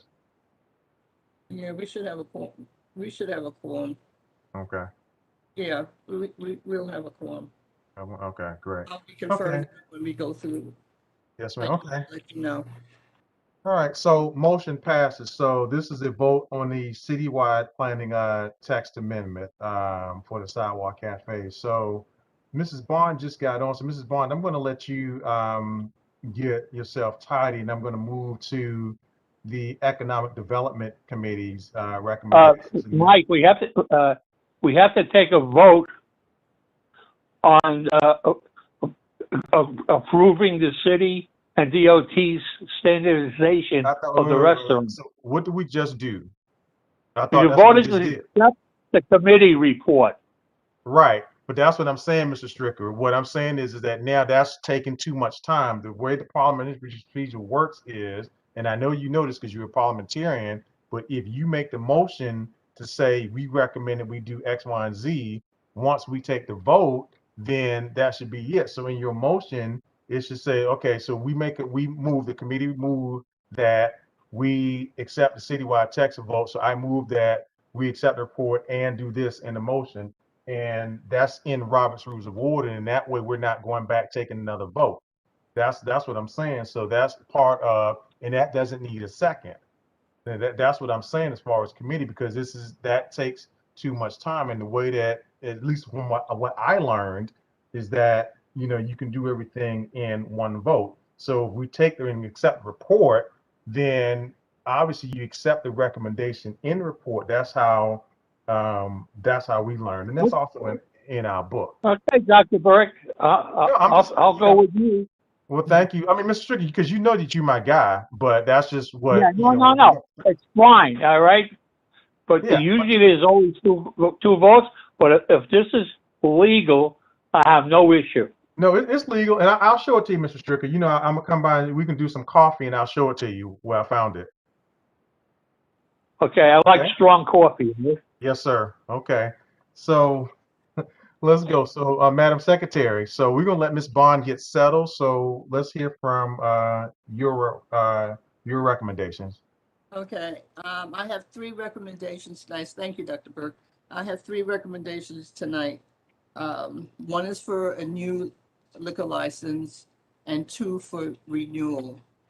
The first one, it's not in order here on my list, but the first one is the new one, which is for Dream Bar. Dream Bar is located at 3855 Bronxwood Avenue. It's a small bar, new ownership, and I didn't see any problems with her as far as the 4-7 precinct is concerned. If there were any problems prior to her owning it, it's not her. It's not her. She's a complete owner. These other two for renewal is the Eastwood Manor, and I think I need to say anything about them. They're up to for renewal and a corporate change. Also, so you know, what is there to say? We've always gotten good feedback from the public, so we haven't had any problems with them as of late. Also, the other place is Numero Uno Sabor Latino Restaurant. It's right opposite the community board office, and they're looking for a renewal. It's a small restaurant, and I'm sure you will pass it, or you know, you catch it at the corner of your eye when you're passing by them. I didn't have any problems with them also, and we had good report of a negative report from the 4-7 precinct. So I'm recommending those three for a new license and 2 renewals. And that's my report. Okay, so thank you, Madam Chair. So you're gonna, I need a member of your committee to go ahead and move that, and so, and again, it doesn't need a second. So Alfredo. Good evening, everybody. I move that we proceed with the economic development's motion for the renewals of the 2 establishments, Eastwood Manor and Sabor Latino, and issuance of the new license for Dream Bar. You know, the Dream Bar, like, you know, when we were having the meeting, I mean, we get it with Yolanda. She's a new owner. The establishment itself, the property itself had prior issues. SLA uplifted the restrictions for the property. You know, again, you know, every now and then I'll swing by, take a drive by to see what's going on over there, to make sure everything is good to go. But you know, we cannot hold a new person accountable for other people's mistakes. So, but I will be watching. I will be driving by there, you know, to make sure that, you know, they're doing the right thing. So Mr. Figueroa has moved the motion that we accept the recommendation of the Economic Development Committee for the renewal, I mean, the new license, I think, of the Dream Bar and the renewal of Eastwood Manor and Sabor Latino, if I'm not mistaken. So that is a motion on the floor. So is there any other questions for the Economic Development Committee? In reference to this, Dr. Burke, I think we need to have a for each establishment. We can't lump them together. So you want to separate vote for each establishment? Yeah. I know there's a few board members who may go for one and then they might not go for the other 2, or 2, maybe not the other one. But that's up to you. If you want me to do it all 3 at one time, I don't have a problem taking a vote like that. You know, Madam Chair, we'll go by your recommendation. If you want to do it separately, we'll do it separately. Okay, so I'm sorry to do this to you. If it was anything else, I would do it together collectively, but I think in this particular instance, since we have a new establishment, I think they need to have their own vote on their own merit. Okay. Well, let's do the easy one first. I think the Eastwood Manor is going to be the easiest. So let me pose the question this way. So there are no other questions for any of the recommendations for the Economic Development Committee, correct? So let me pose the question. So call for the question of the vote. So for the Eastwood Manor, so we're going to go on Madam Secretary's recommendation that we do each one separately. So for Eastwood Manor, let me ask a question. Being that everybody here has frequented Eastwood Manor, are there any objections to not approving the Eastwood Manor? Victor Brown, do you have a problem with that? Shake your head yes or no. I didn't hear all the discussion because my system gave me some trouble. I have to reconnect. But if it's a grant any form of liquor license or approved, I vote nay. Okay, that's what I wanted to know. Thank you. That is. So we're doing the Eastwood Manor. All right. So outside of Mr. Brown's vote, is anyone else objecting to the Eastwood Manor? Okay. Motion for the Eastwood Manor passes. So now we've got the other two. Which one you want to do next, Ms. Benitez? Let's do the Dream. Dream Bar? Okay. So the Dream Bar that's a new one, right? That's on Bronxwood Boulevard? Yes. Okay, so you've heard the discussion from Ms. Benitez as well as from Mr. Figueroa. So now we're going to call for the vote for the motion for a new liquor license for the Dream Bar. So, Madam Secretary, the floor is yours. Okay. Judith Benitez, I'll say aye. Egeria Bennett, Abstain. Sydney Blair. Sydney Blair. Waiting for her to add it in the chat. We gotta wait for the chat because she has no mic. So move to the next one. Here I am. I just called Denise Bond. Aye. Thank you. Ivan Boaz. Ivan Boaz. Sorry, I got kicked off. Aye. Paula Basadi. Aye. Michelle Bromfield. Aye. Marlene Allen. Aye. I know Victor Brown's no. You're right.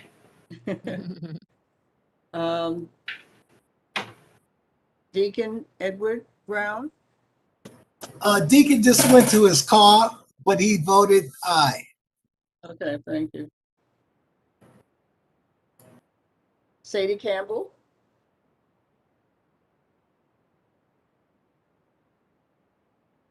Joan Claude. Aye. Beatrice Coronel. Aye. Tolene Dickerson. Aye.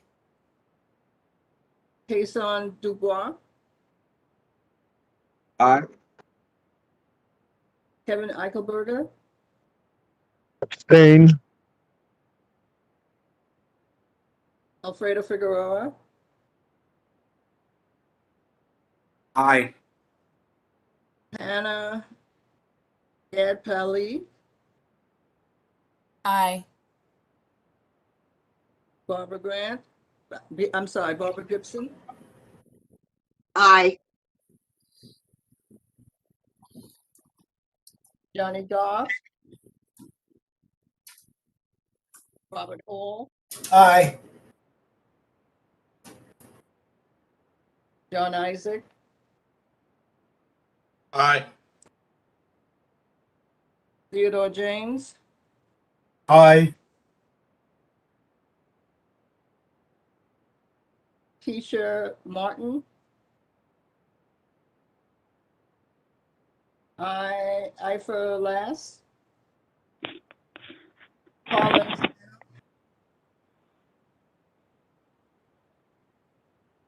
Joran Manzet.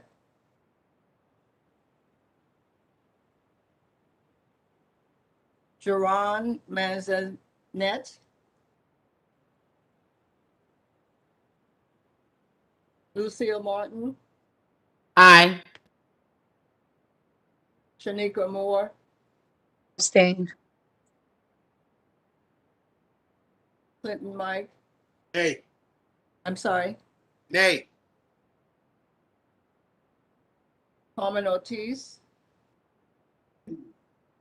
Aye. Dina Robbins. Abstain. Luke Sabados. Aye. Jessica Samboy. Luisa Sanchez. Paul Stricker. Aye. Esther Yamer. Abstain.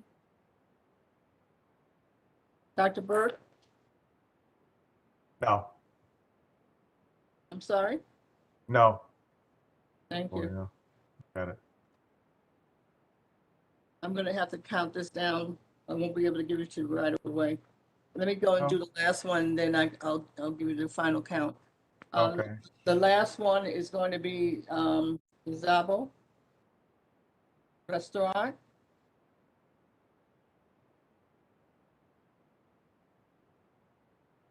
Well, Ms. Benitez, can I ask you this question? Is it Yes. possible for us to ask anybody if they want to change their vote for the last one? Because, for instance, my vote's going to stay the same, and Mr. Brown's vote's going to stay the same. Dr. Robbins the same. Okay, then hold on. Just hold on. Let me see if I can do that and see where we stand.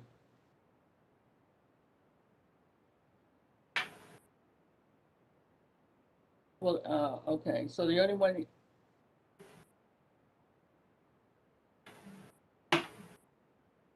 Okay, and who was the other one?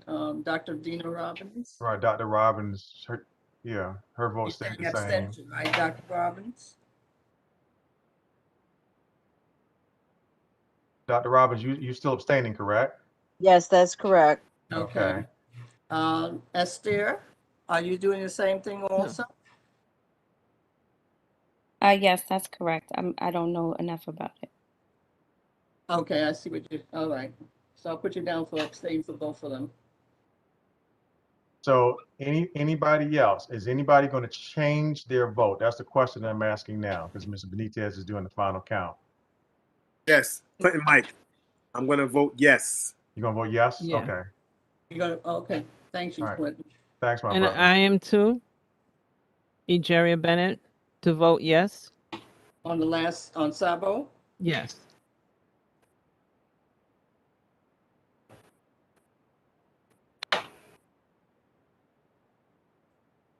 Okay. Keep on going with your agenda and I'll count it up. Okay, so next up will be then Parks and Recreation Committee, where we have a Mrs. Bond is going to bring a recommendation from the Parks Committee. Mrs. Bond, are you ready?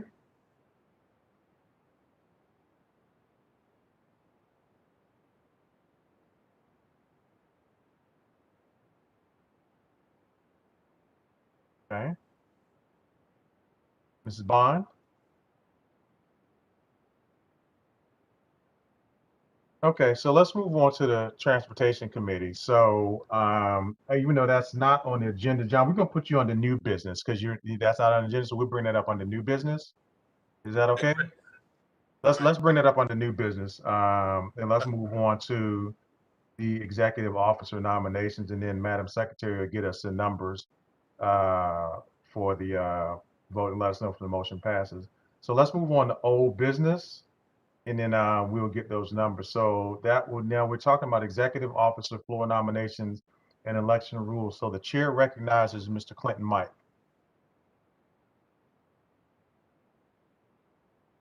Good evening, everyone. You hear me? Yes. Yes. Okay. Well, somebody got to answer. We hear you, my brother. We hear you. How is this? We hear you, and the same beat down that we gave to how are we gonna give to Norfolk State. So we figured that'll Okay. elicit a response from you. Anyway, That's going to elicit a response from you. How's that? I hope everyone had a great summer. I did.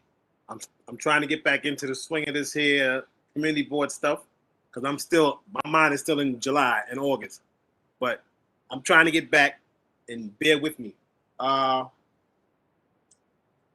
committee, I'm going to meet with you guys very soon, real soon. I'm sorry I haven't done it already, but like I said, I'm still trying to get out of the summer.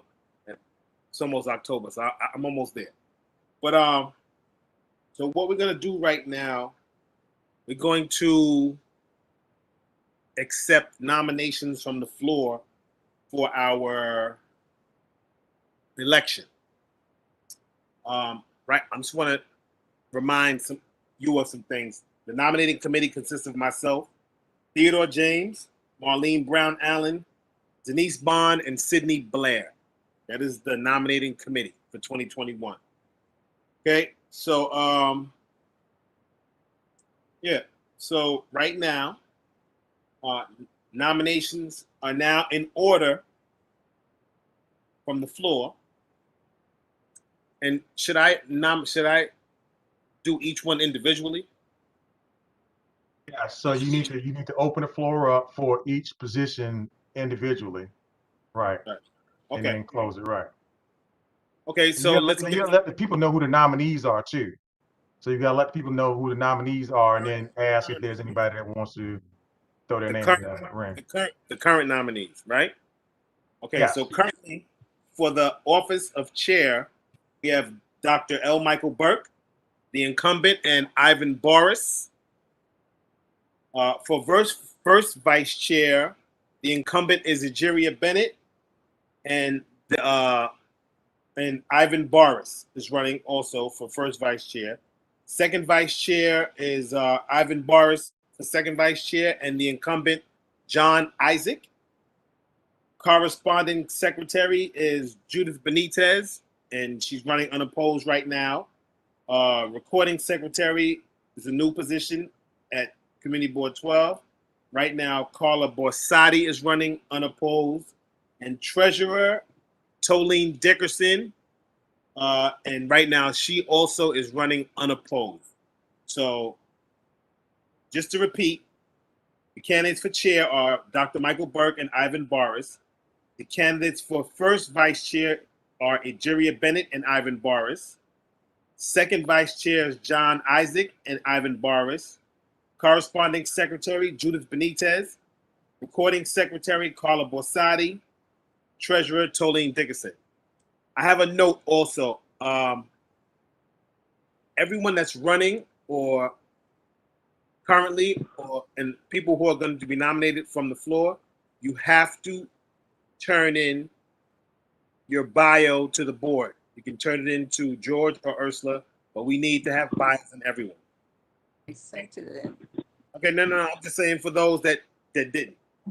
I know who I have ready, but some haven't sent it. Okay, so I guess nominations are now in order for the office of chairperson. The floor is open.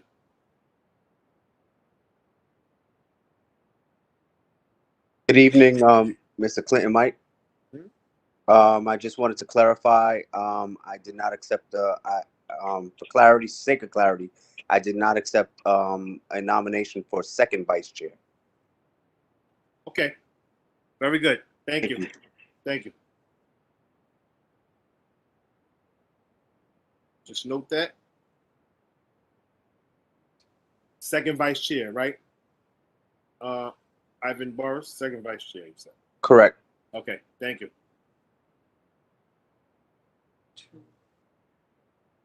Okay. So, no nominations from the floor for chair. Okay. So now we're going to accept nominations are now in order for the office of first vice chair. First vice chair. Mr. Mike. Yes. I thought we did this already. I thought we. No. And I'm confused. I thought we already did this already. So what is it exactly? What is it exactly we're doing? So like, So hang on for a second. Mr. Mike, can I have the floor to explain? So, so Alfredo, yeah. So at the June meeting, we said that we were going to open it up in September because that was what the nominating committee stated. So yes, we did do this already, but we said that we were going to do it one more time because by that time we had new members, and of course they would need to know who's running and so forth and so on. So that's the only reason we're doing this. Okay, so this should go hopefully like that. So just a point of clarification, okay? so I vote Dr. Burke for chair. He's already nominated. Yeah, I'm already nominated. That's what I'm saying. So I don't understand what we're doing. No, what I'm saying is that that was it's so to make it easier. So my friend, we're doing this because the elections are next month. So that's that's what. So I mean, this is something that was said. We're being consistent with what we said at the last at the June meeting. So that's why we're doing it again. Okay. I mean, hopefully, this will go by quickly. Hopefully. All right, my bad. No, that's okay. How many new members do we have on the board right now? I'm going to explain all of that, Mr. James. So let me get the floor back to Mr. Mike. Okay, all of that's going to come at the end. So, Mr. Mike, you have the floor again. Clinton, Yes. Clinton, can I say something, please? I'm listening. Yeah. All right. The people that are running unopposed, all they have to do is cast one vote for them, and they're in. The two challenged persons, the chair and the first vice chair, will have to take a vote on it and give it back in next month. So we're going to have to do it like we did the last time, through email. Because, some people don't have access to a Zoom machine. So what we did last time, we gave, if you got two people running, say Ivan and Dr. Burke, and Ivan and Ms. Bonds, I'm sorry. If I got your name wrong, I'm sorry. It's a long day for me. And those are the only two that we have to worry about voting on, those two positions. So they should be posted on an email to everybody, and you choose one or the other, which will be announced next month. The rest of the slate is in because there's no opposition to them.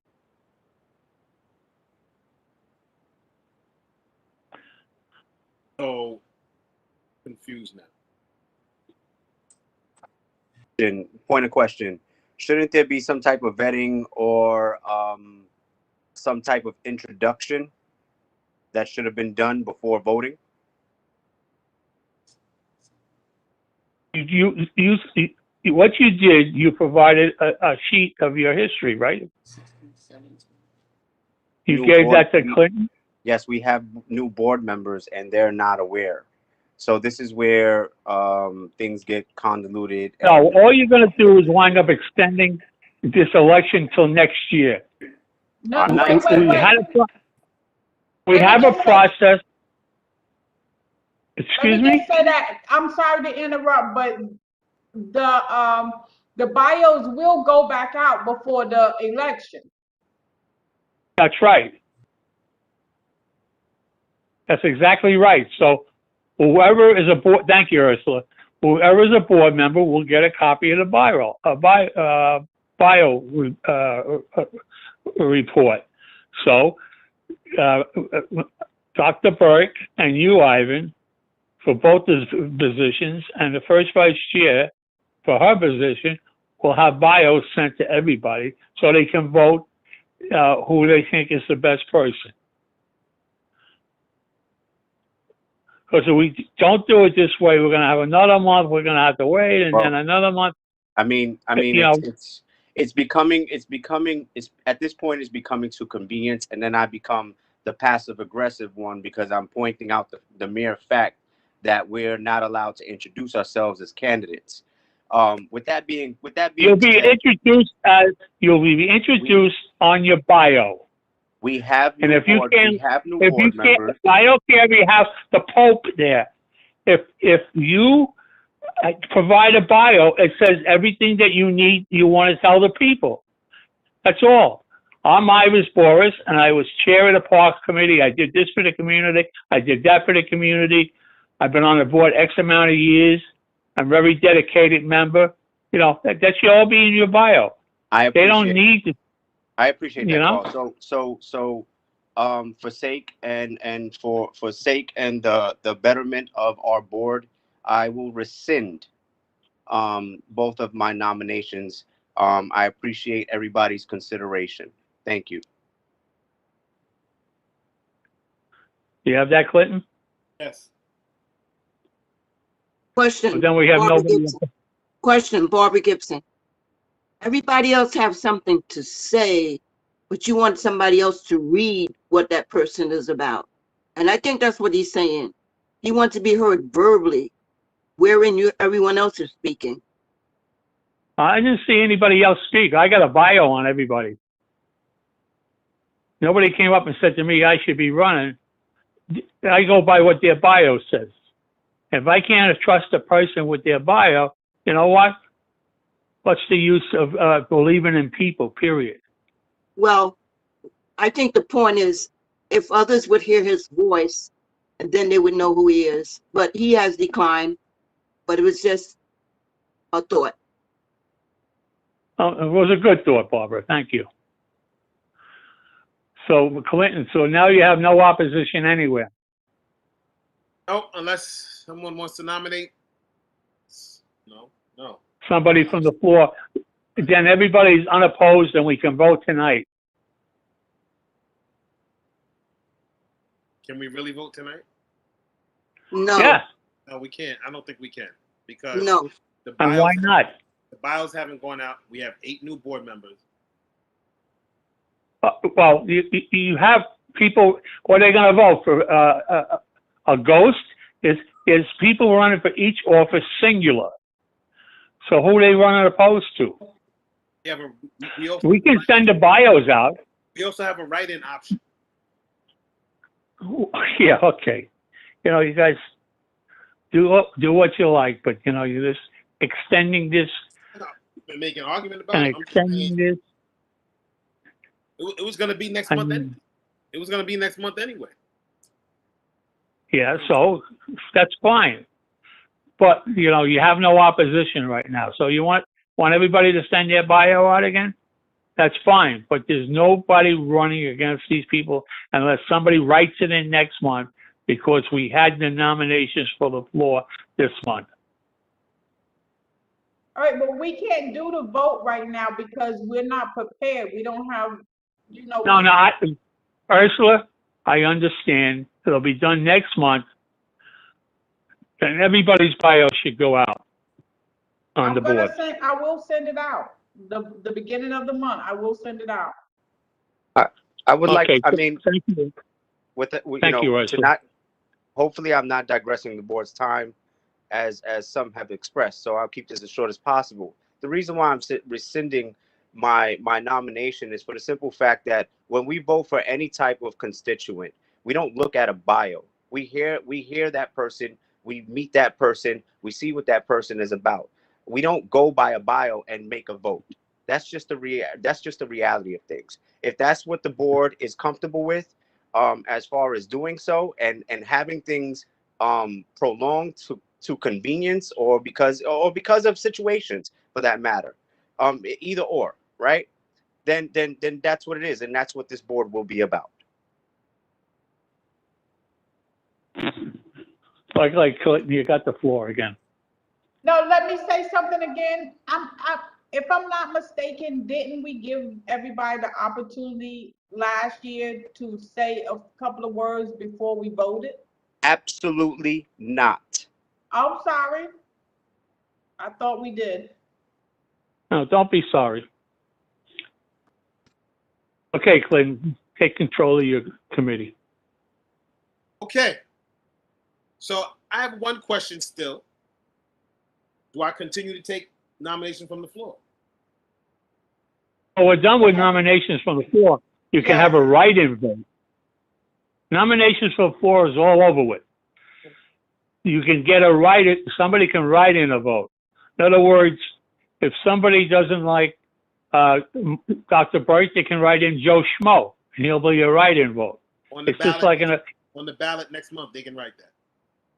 yes, Okay. Okay, so that, because it's just like a general election. You have a whole list of candidates, and then they have write-in. So that's why you get Elmer Fudd, Bugs Bunny, and so forth. okay. But that's the rule of the land. Okay. There being no nominations, nominations are now closed. Thank you. Thank you, Clinton. So thank you very, very much, Mr. Stricker, for assisting, and thank you, my brother, Mr. Mike, for everything that you've dealt with. I really, truly appreciate it.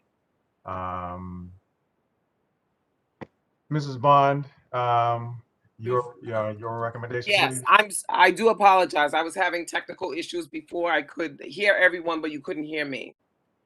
Before you go on, Denise, Dr. Yes. Burke, I just do want to give you the results. Yes, ma'am. So let's take the results. All 3 areas. Can you repeat that, Ms. Benitez? I didn't hear you. The ayes have it in all 3 establishments. Okay, so for the Dream Bar, for Sabor Latino, so the ayes have it. Thank you, Ms. Benitez. You're welcome. Okay, Mrs. Bond. Yes. So, out of our meeting on September 14th, and you have to forgive me, I'm a little bit sick. On September 14th, there was a presentation from the New York Parks presentation on the Woodlawn Playground. And that project, as you know, is a $5.7 million project. And it was phase 1 was they're installing the sprinklers, which they believe they should have done already.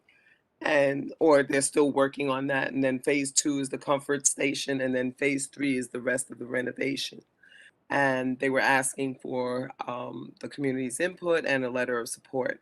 So what came out of that meeting was that we wanted to see that the playground itself, that they move it from a 4-foot fence to a 6-foot fence, and that we ensured that some of the jobs that would come out of this project would be for people who lived in our community board area. So those were the stipulations, and that's how the Parks and Recreation Committee decided that the letter of support should be written. So I just need at this point, I just need a motion to accept the information as given in support of the Woodlawn Playground. So moved. Okay, so the motion has been moved and it does not need a second. So, Madam Secretary, I mean, this is a very nice project for those who've seen it. So let me ask this question instead of going on a long vote. Is there anybody that's not in favor of sending a letter of support for the Woodlawn Playground? So the motion then becomes a motion of unanimous consent. All right, is there anybody in objection to the letter of support for the Woodlawn Playground? Not hearing none. So ordered, motion passes. Okay, so let's move on to new business and let's go ahead and get out of here. So under new business, I'm going to actually bring up the Transportation Committee and Mr. John Isaac. And I'm just going to make a comment before I bring up Mr. Isaac. Board members, and so because we're going to do the new member introductions in a little bit, but board members, we have to watch our conflicts of interest. And so I just found out that there was a conflict of interest. All right. And so if there's a conflict of interest, then of course I asked you to recuse yourself from the vote. Okay. Because if something goes wrong, then we're held liable. Okay. So that's what happened at the last Transportation Committee meeting. So Mr. Isaac, you have the floor, good sir. Thanks, Dr. Bork. Good evening, family. On September 9th, the Transportation Committee met with New Laconia Car Service. And New Laconia Car Service has been in business in this community for over 20 years. They provide a car-based service to the residents of Community Board 12. They came to us in support of their new licensure. So we didn't have a quorum, and we were unable to vote on this new licensure. We could not wait until the next committee meeting because there was a deadline for them to get a letter of support. So I'm coming to the community board tonight to request that we send a letter of support for New Laconia Car Service. I so move that we support the Laconia Car Service, new Laconia Car Service, as opposed to the old one. I'm sorry. I need a moment of levity. So, okay, I'm sorry. That's funny. Okay. Anyway, I'm sorry. I just need to laugh right now. So, on that note, I'm just going to, so the motion has been moved. Are there any objections to the letter of support for the new Laconia Car Service?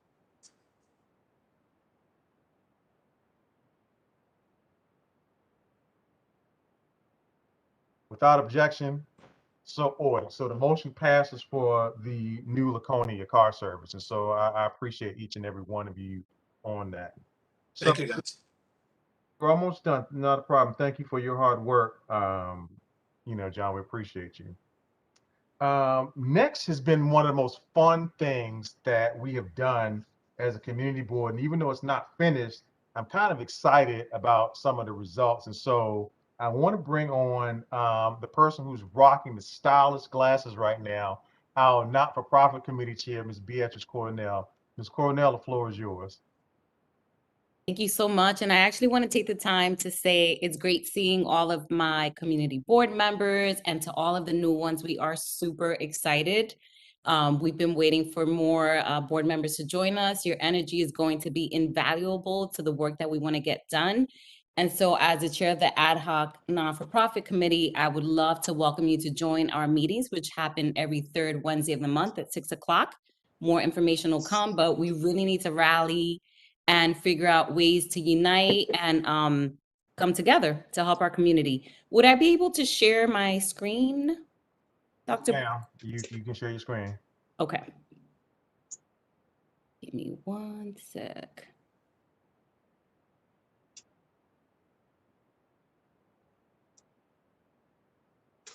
Apologies. I'm trying to pull up the form. Here it is. Okay, share. Okay, so for all the new board members, we decided that we wanted to start a non-for-profit organization for this community board to supplement some of the initiatives that are in this district. There aren't that many initiatives really that are supporting our community. The findings, and we have 251 so far, implicates that we do need to bring more resources into this community. And so this is a small sample, but is very representative as to what we're seeing in this community. So our aim is really to have you all support in circulating this survey. I can pass it on to everyone so that you have it. The more responses that we get when the time comes for us to go for grants, the more we will be able to show why we have needs in this community and get funds to implement the initiatives that will support the needs.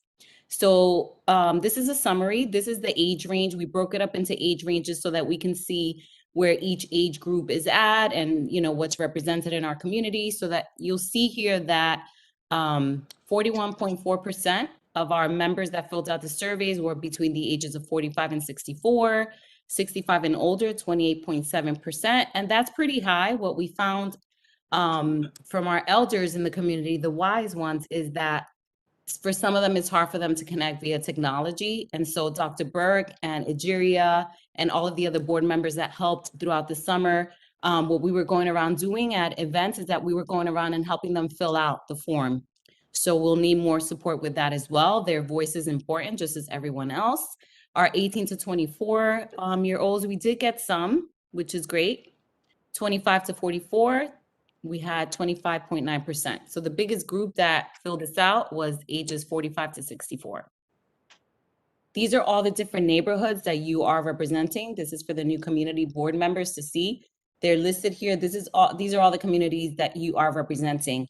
And so what we see here is that we got the highest surveys completed from Williamsbridge and the Wakefield locations, and then Baychester. So there's other areas here that we need to hear their voices. And again, these summaries can be shared with all of you.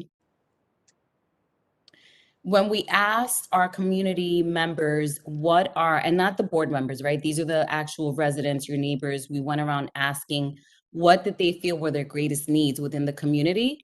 And so I want to start with the highest. So beautification and sanitization of this district was a huge issue, right? So our members, our residents, and our neighbors are feeling like we need to do something to beautify, clean up, and sanitize our neighborhoods. We did hear some members earlier talking about the need for that, right? So that came in at number 1. At number 2 came in a safer community with more community policing. And so this is something that we do have to keep in mind. Many of us have been talking about this amongst ourselves and with our neighbors, that there is a rise in incidents that are happening, right? Between shootouts, car theft, all kinds of things. So the community is saying that we do need a safer community. And so this is something that we need to keep in mind when we talk about community policing. Throughout the elections, we heard a lot about defund the police. And so what we're seeing here is that our neighborhood is saying that we do need actually more safety measures to be taken into account. So we need to take that into account. Then third came in education and academic enrichment. Right. So our community is saying that this is something that they feel we have a greater need for. How do we expand? How do we work on enhancing that sector? Health services and health disparities, right? So everybody's recognizing that even during COVID, we did see a lot of health disparities. Our district was one of the hardest hit with the pandemic. So these are things that we need to keep in mind. I wanted to talk about affordable housing. That is also something that a lot of our neighbors were saying that they want to see more of.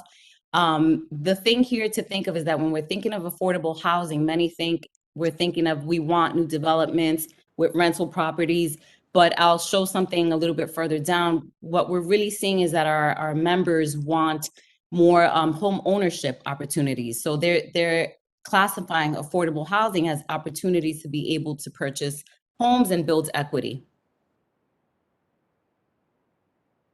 Senior centers and senior programs is something that we see that there's also a need for. Infrastructure. Many of us were talking about the flooding that we had during the hurricane. Infrastructure, and somebody spoke about that earlier. And so the other ones came in low, but we'll talk about that because the more responses that we get, we're going to see higher rates for some of these as well. Another question we asked are, what are the top 3 priorities for yourselves and for members? Safety, cleanliness. You see that for all of these, safety was a priority. Then we wanted to ask, what are some of the topics noted below that they would be interested in learning more about? For the new members last year, we were talking a lot about starting an education center as part of the non-for-profit organization. And we wanted to hear what are some of the things that they want to enhance their understanding of, right? What did they want to learn more of? And so at the highest that we had, again, was financial literacy, home ownership, wills, trusts, life insurance, and investing. So we see that our community members want to learn more about building equity. So this is something that we really need to push as we develop our community, as we bring initiatives to this community. Community legal services. So for example, I gave an example of oversaturated development of homeless shelters, and somebody spoke about that earlier too. So our members are feeling like we are overly saturated with homeless shelters in this community. And so they would like to bring in some legal services and learn more about what our rights are as a community. vocation training and licensing, right? So we spoke a lot about if we started an education center, how can we help our members gain licenses for some of these different like vocational trainings and licensing. So that's something that we would like to enhance in this community as well. There's health disparity, mental health awareness. So more mental health awareness is needed in this neighborhood. So for example, how do we identify what are some risk factors? How do we identify depression? So mental health services are something that scored high to that, the community saying that we need more services and to learn more awareness campaigns. Holistic health and nutrition was high as well. Youth empowerment and leadership was high.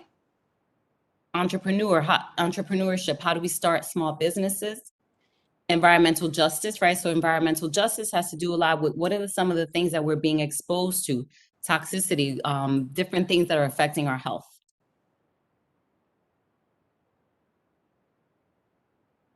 This one is really important for us to note as well. This question is, are you aware of the resources located within your community?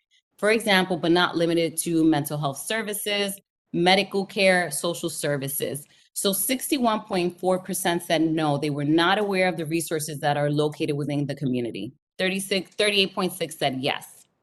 The next question, do you have to travel outside of your neighborhood to access resources? If so, where? So 68.8% said that they have to travel outside of the neighborhood to gain access to resources. I mean, I think that's unacceptable. So that's something that we as a community board need to work on. How do we bring in more resources within our community, within this district?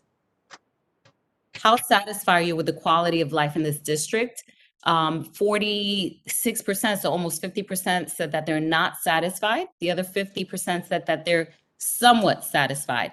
Barely anyone said that they were fully satisfied. So how do we enhance the quality of life for ourselves and for the members of this community? Those are things we need to think of as a board.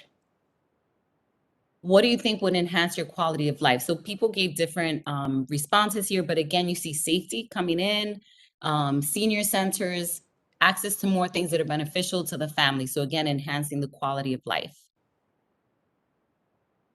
What support do you and other residents of the community need? So we had senior centers, mental health again, safety.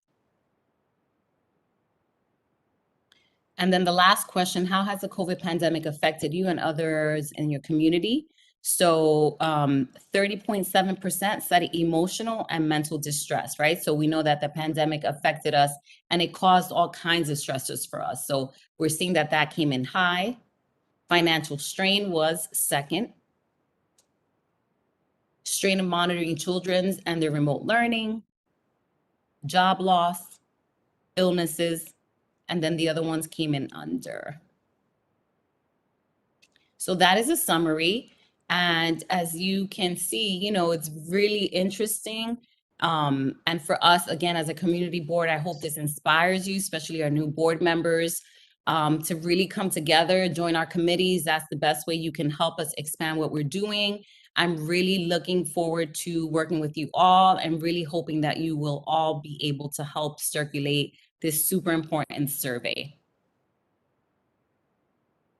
Any questions? Yes, Mr. Hall. Yes, Barbara Gibson. Well, Okay, Barbara Mr. Hall Gibson. first, Mr. Hall and then Barbara Gibson. Okay. I did not hear of your on your survey. Did you mention folks who are employed versus unemployed?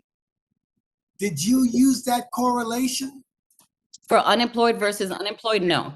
Okay, no, I was just wondering, and it did appear that we have so many shelters, but I guess some of the folks who are affiliated with those shelters, they were not able to give their disposition with regards to the community because they're in shelters, or where did that go? Can you repeat the question? I'm not sure I understand what your question is. You have an overflow of shelters. Yes. All right.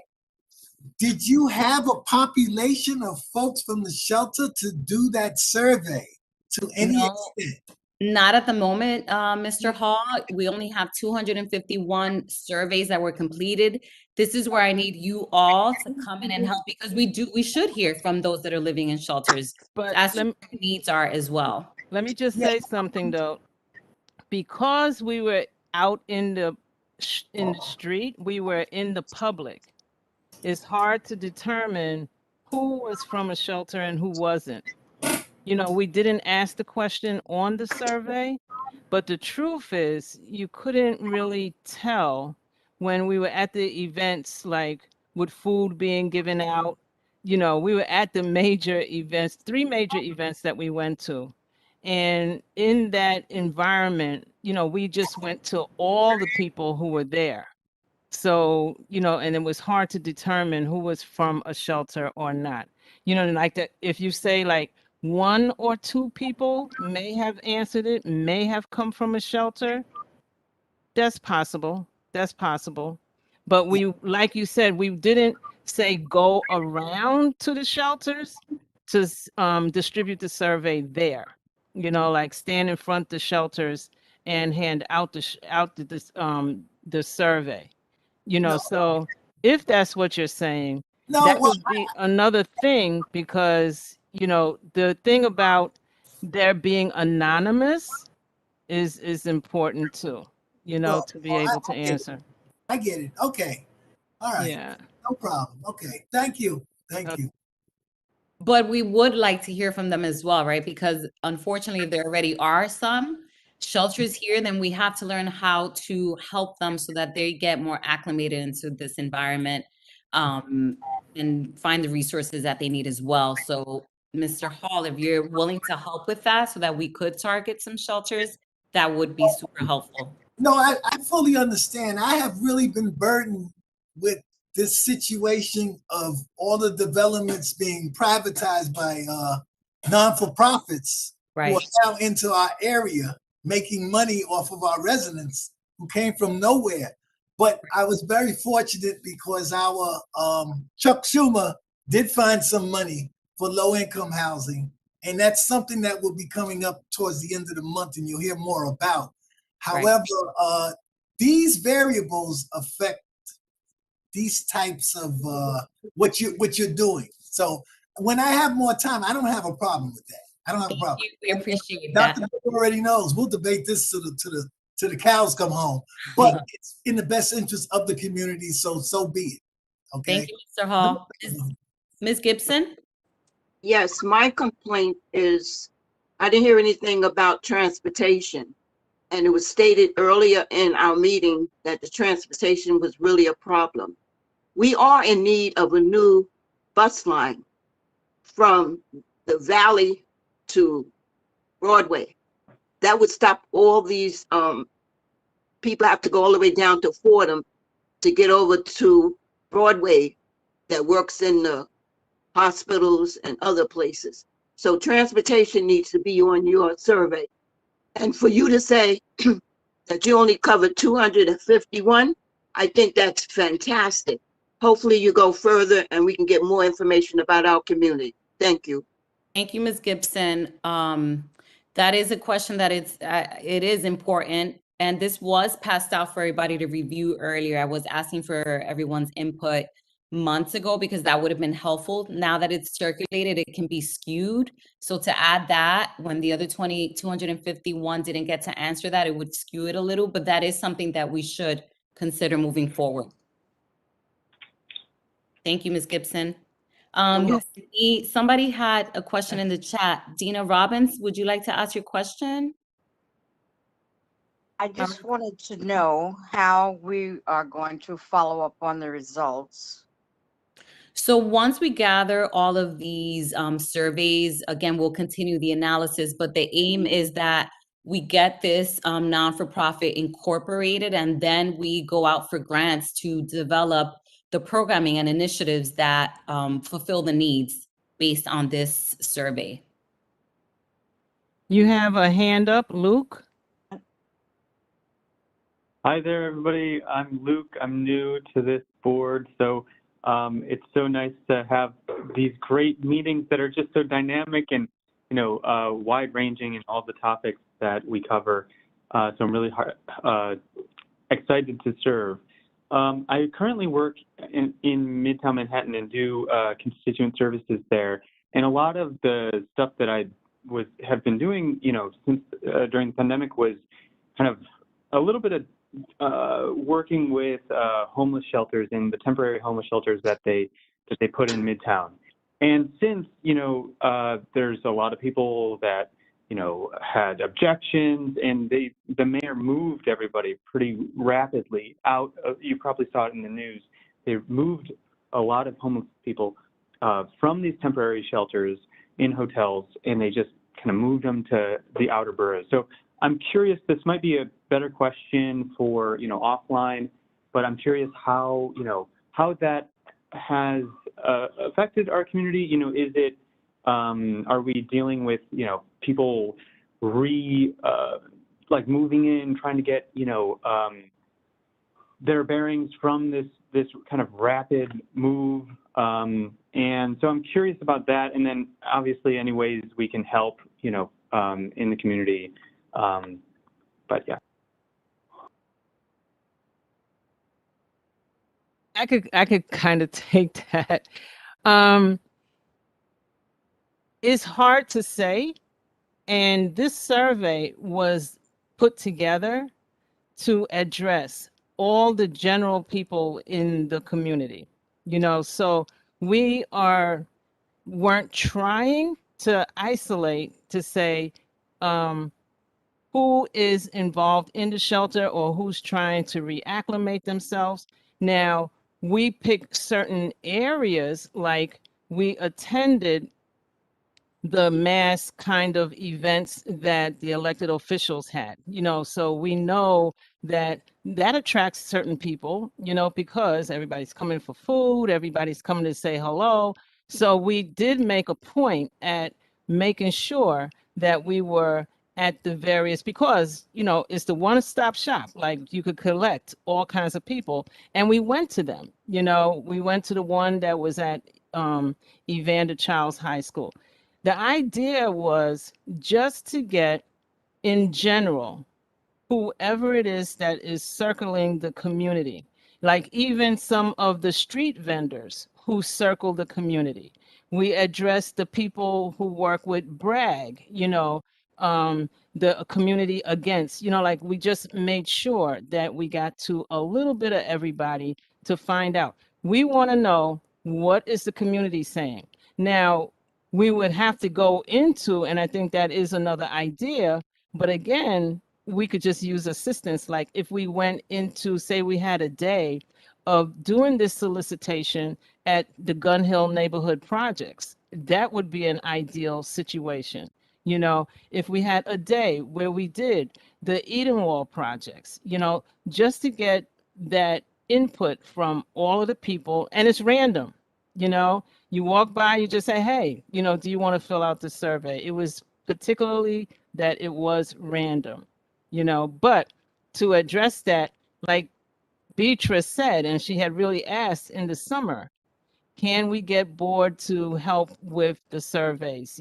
So I think that now that you can see, even if it's 251 people, and these people are random across the board, they're in 10466 because we were in 10466, they're in 10467 because we also, not just 10467, but they're on the other side of, say, Bronxwood, because we went down into Hafen Park also. So that's another cluster of community people.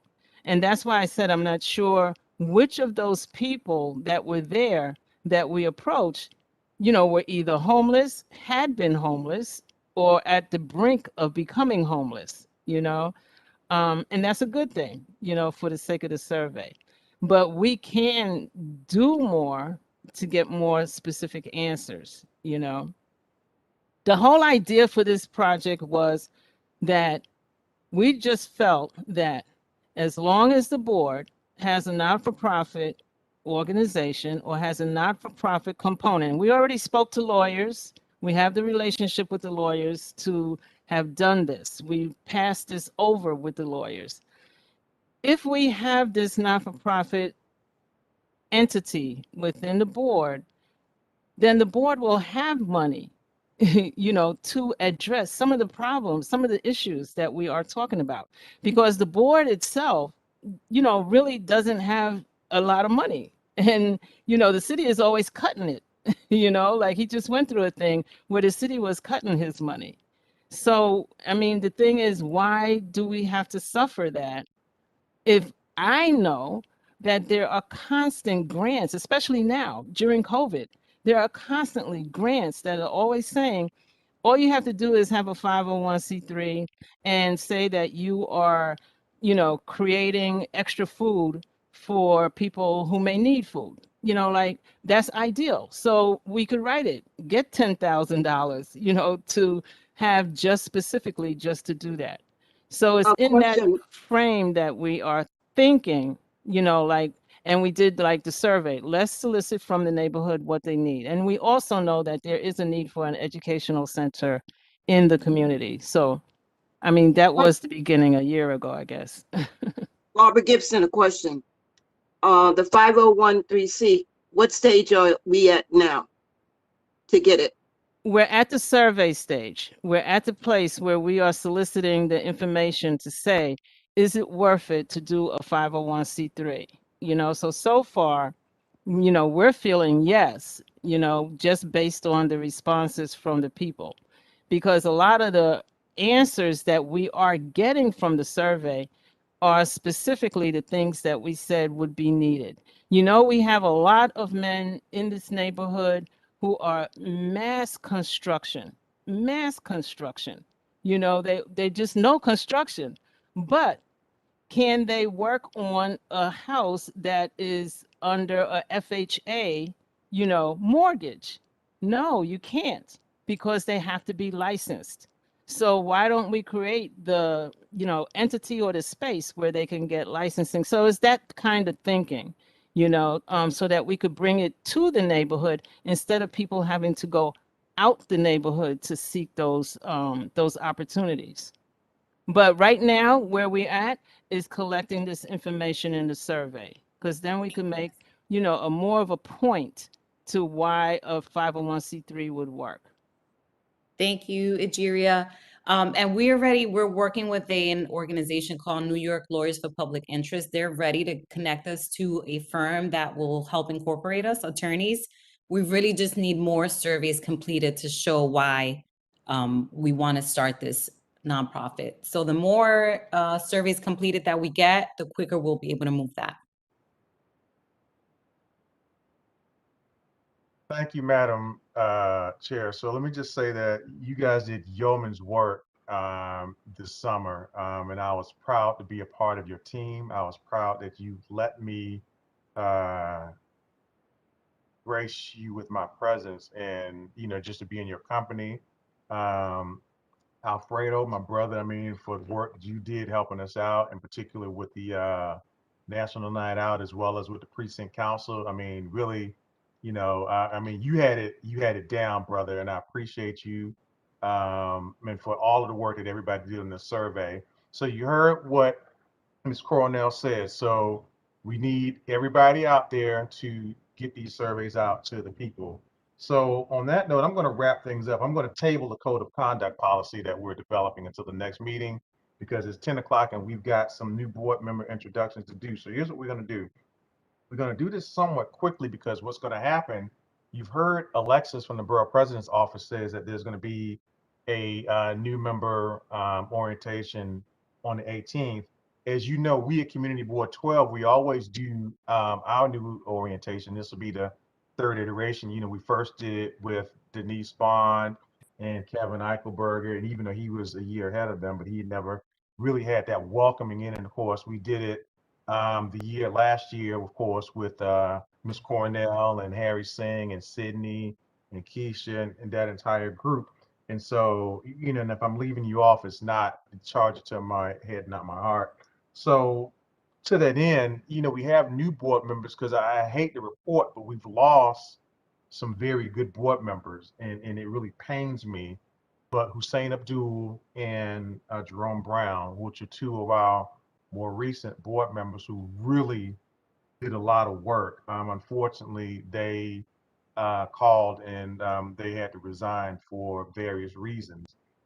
And I was hurt, to be totally honest with you, because those guys really, really worked hard. But to that end, we have at the moment 9, hopefully 10 when it's all said and done, but definitely 9 new board members. So I'm going to get the first one first because she's the youngest. Hey, and I'm so happy. And let me just say, what I try to do is, I guys try to call every single board member. I just realized my video's not on. I try to call every single board member. I think that she's a sweetheart, and I had a good time talking to her mother as well. So I'm going to introduce to you Miss Hannah Gatpill. So Hannah, how are you doing? Welcome to Community Board 12. So if you can just give me a brief 1-minute introduction to who you are, and I'm going to do that, and we're just going to go down the line, okay? So Hannah, you're first. Okay. Hi everyone. My name is Hannah. I'm 16 and I'm a senior in high school. And I'm really excited to be on the board and have my first meeting today. That's it. Well, Hannah, we're glad to have you. And the one thing is, I think the one of the reasons that you're here is because you bring such a dynamic energy to the board. And I already have an idea of which committee. I told you that last night when we spoke that we're going to put you on, and some other things too. That I will say that you have mentors in each and every one of us. And so, to that end, welcome. I hope that you take the conversation that you and I talked about, and like I said, we'll be, talking throughout, but whatever you do, we want to make certain that you are the best you going forward. And to your point, more people such as yourself to get active in the community, and I'm proud of you. So thank you very, very much. All right. And Yeah. welcome aboard. Thank you. Not a problem. So the next person that I spoke with, and I'm not going in any order here, I'm just going in the order of people I spoke to first, and I'm going to talk to the ones I haven't had a chance to speak to yet. So Luke, so Mr. Luke Zabetos, I spoke to you. Luke, so welcome to Community Board 12. Hi, thank you so much, Dr. Burke. My name is Luke Sabatos.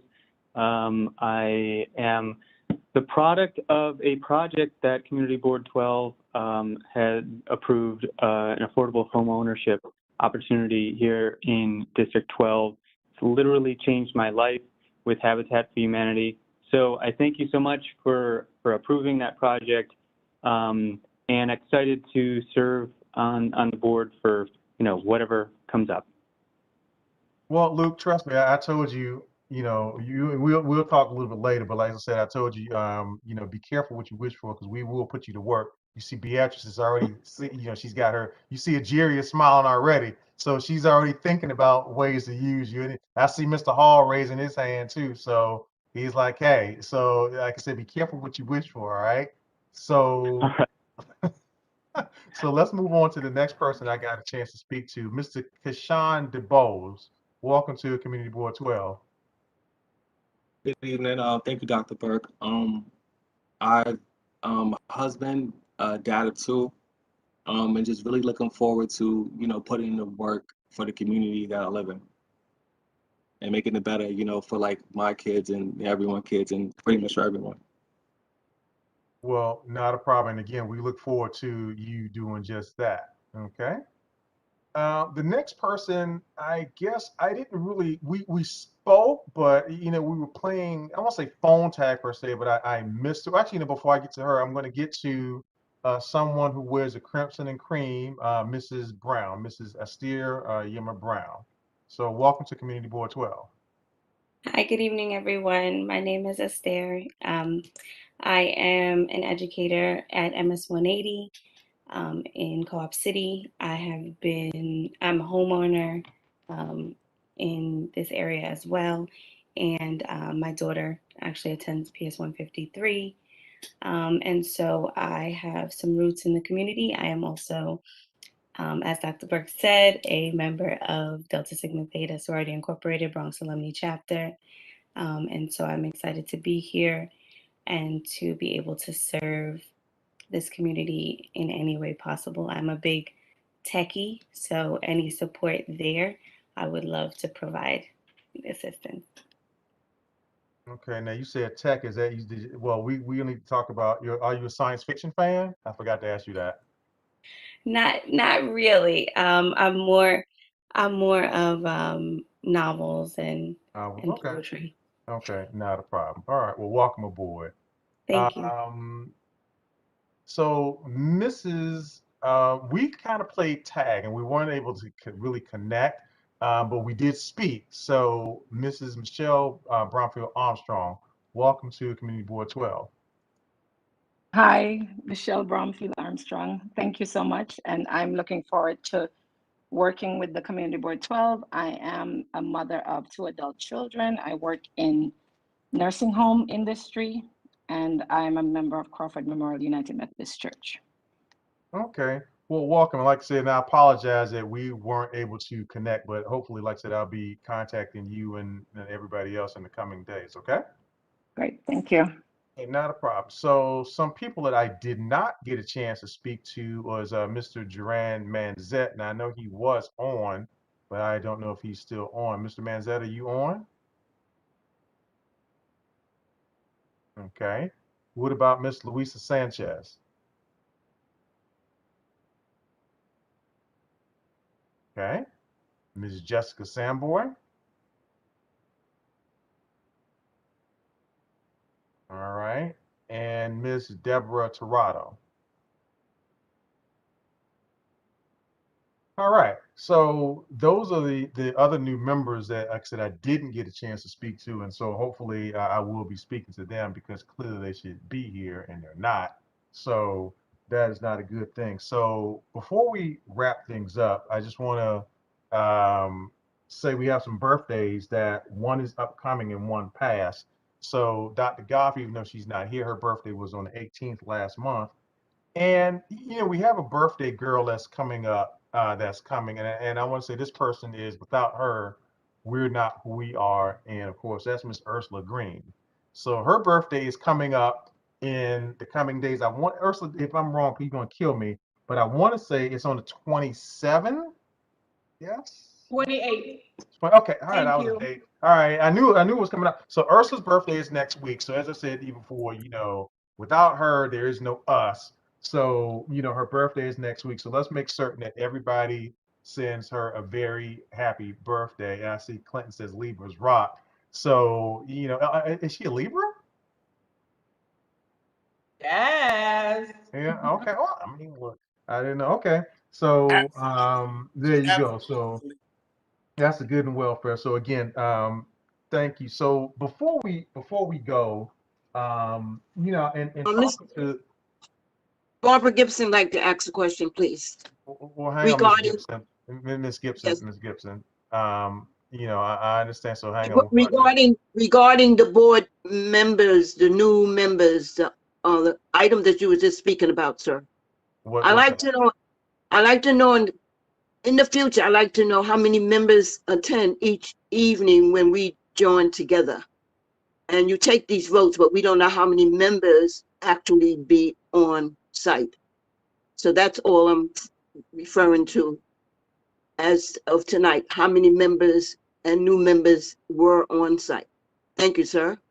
Well, not a problem, Miss Gibson. I mean, and again, we could talk to you. You can get Miss Benitez. She has that information because I don't have it on me. That's why we have our secretary. So if you contact her, she can get that information to you. Okay. No, I don't need it. I want it said each evening how many members are attending. Thank you. Okay, Miss Gibson.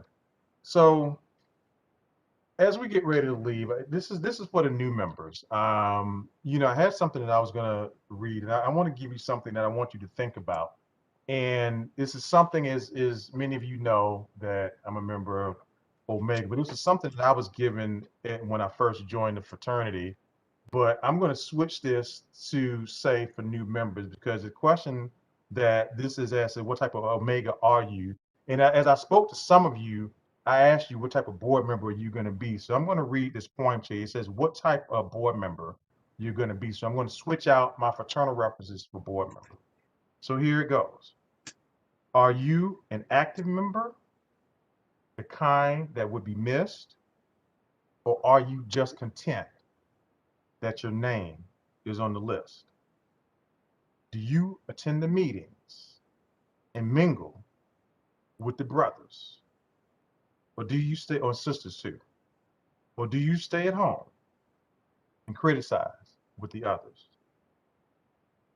Do you take an active part to help the work along? Or are you satisfied to be the kind that just belongs? Do you ever voluntarily help at the guiding stick or leave the work to just a few and talk about the clique? Come out to meetings often and help with hand and heart. Don't just be a member, but take an active part. Think this over, new member. You know right from wrong. Are you going to be an active member or do you just belong? So I'm going to leave you with that, and I'm going to ask for a motion for adjournment.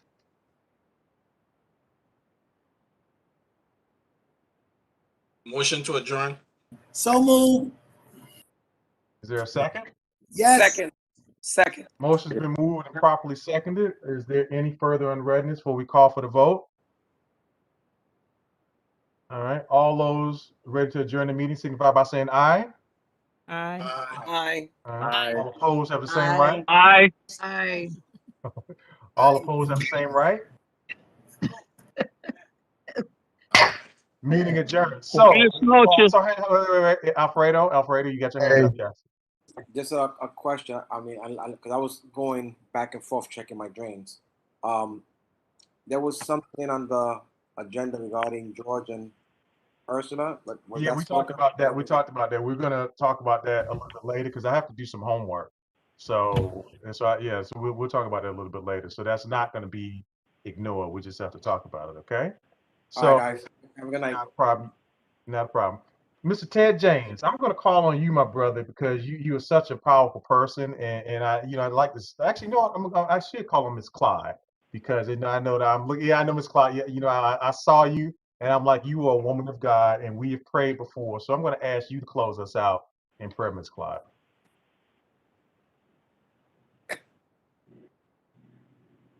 Let us bow our heads. Dear Heavenly Father, we thank you for this meeting. We thank you for the opportunity to sit together one more time to think about the things that we can make better in our community and the people that we can help. This is a beautiful place, Wakefield, where most of us live. We just want to ask you, dear Lord, that you would continue to uplift us here, to empower us, and to help us to be the kind of neighborhood and the type of people that we were some years ago. So we ask you, dear Lord, that you would help us to revitalize and beautify this place, and that you would help the board members, the new board members, and the seasoned board members to continue to do the work of the community so that we can help each other. We thank you again, dear Lord, for this time together, and we ask that you would continue to bless us all. In Jesus' name, amen. Amen. Amen. All right. Listen, thank you, everybody. Have a fantastic night. I was tried to do it in a good amount of time. We still ran a little over. My apologies. But listen, Mr. Neds, take care of yourself. We're going to miss you. But, best of luck to you in the Silverman Dennis's office. Please don't hesitate to stop by and pay us a visit. I'm looking at Mr. DeCastro. Thank you for you being who you are, Mr. DeCastro. It's because of you.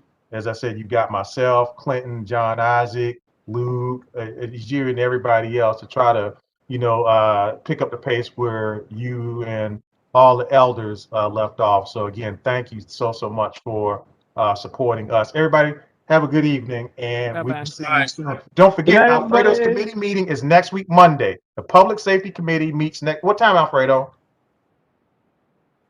Okay, he's gone. Anyway, 7. 7. Okay. All right. So good night, everybody. Good night.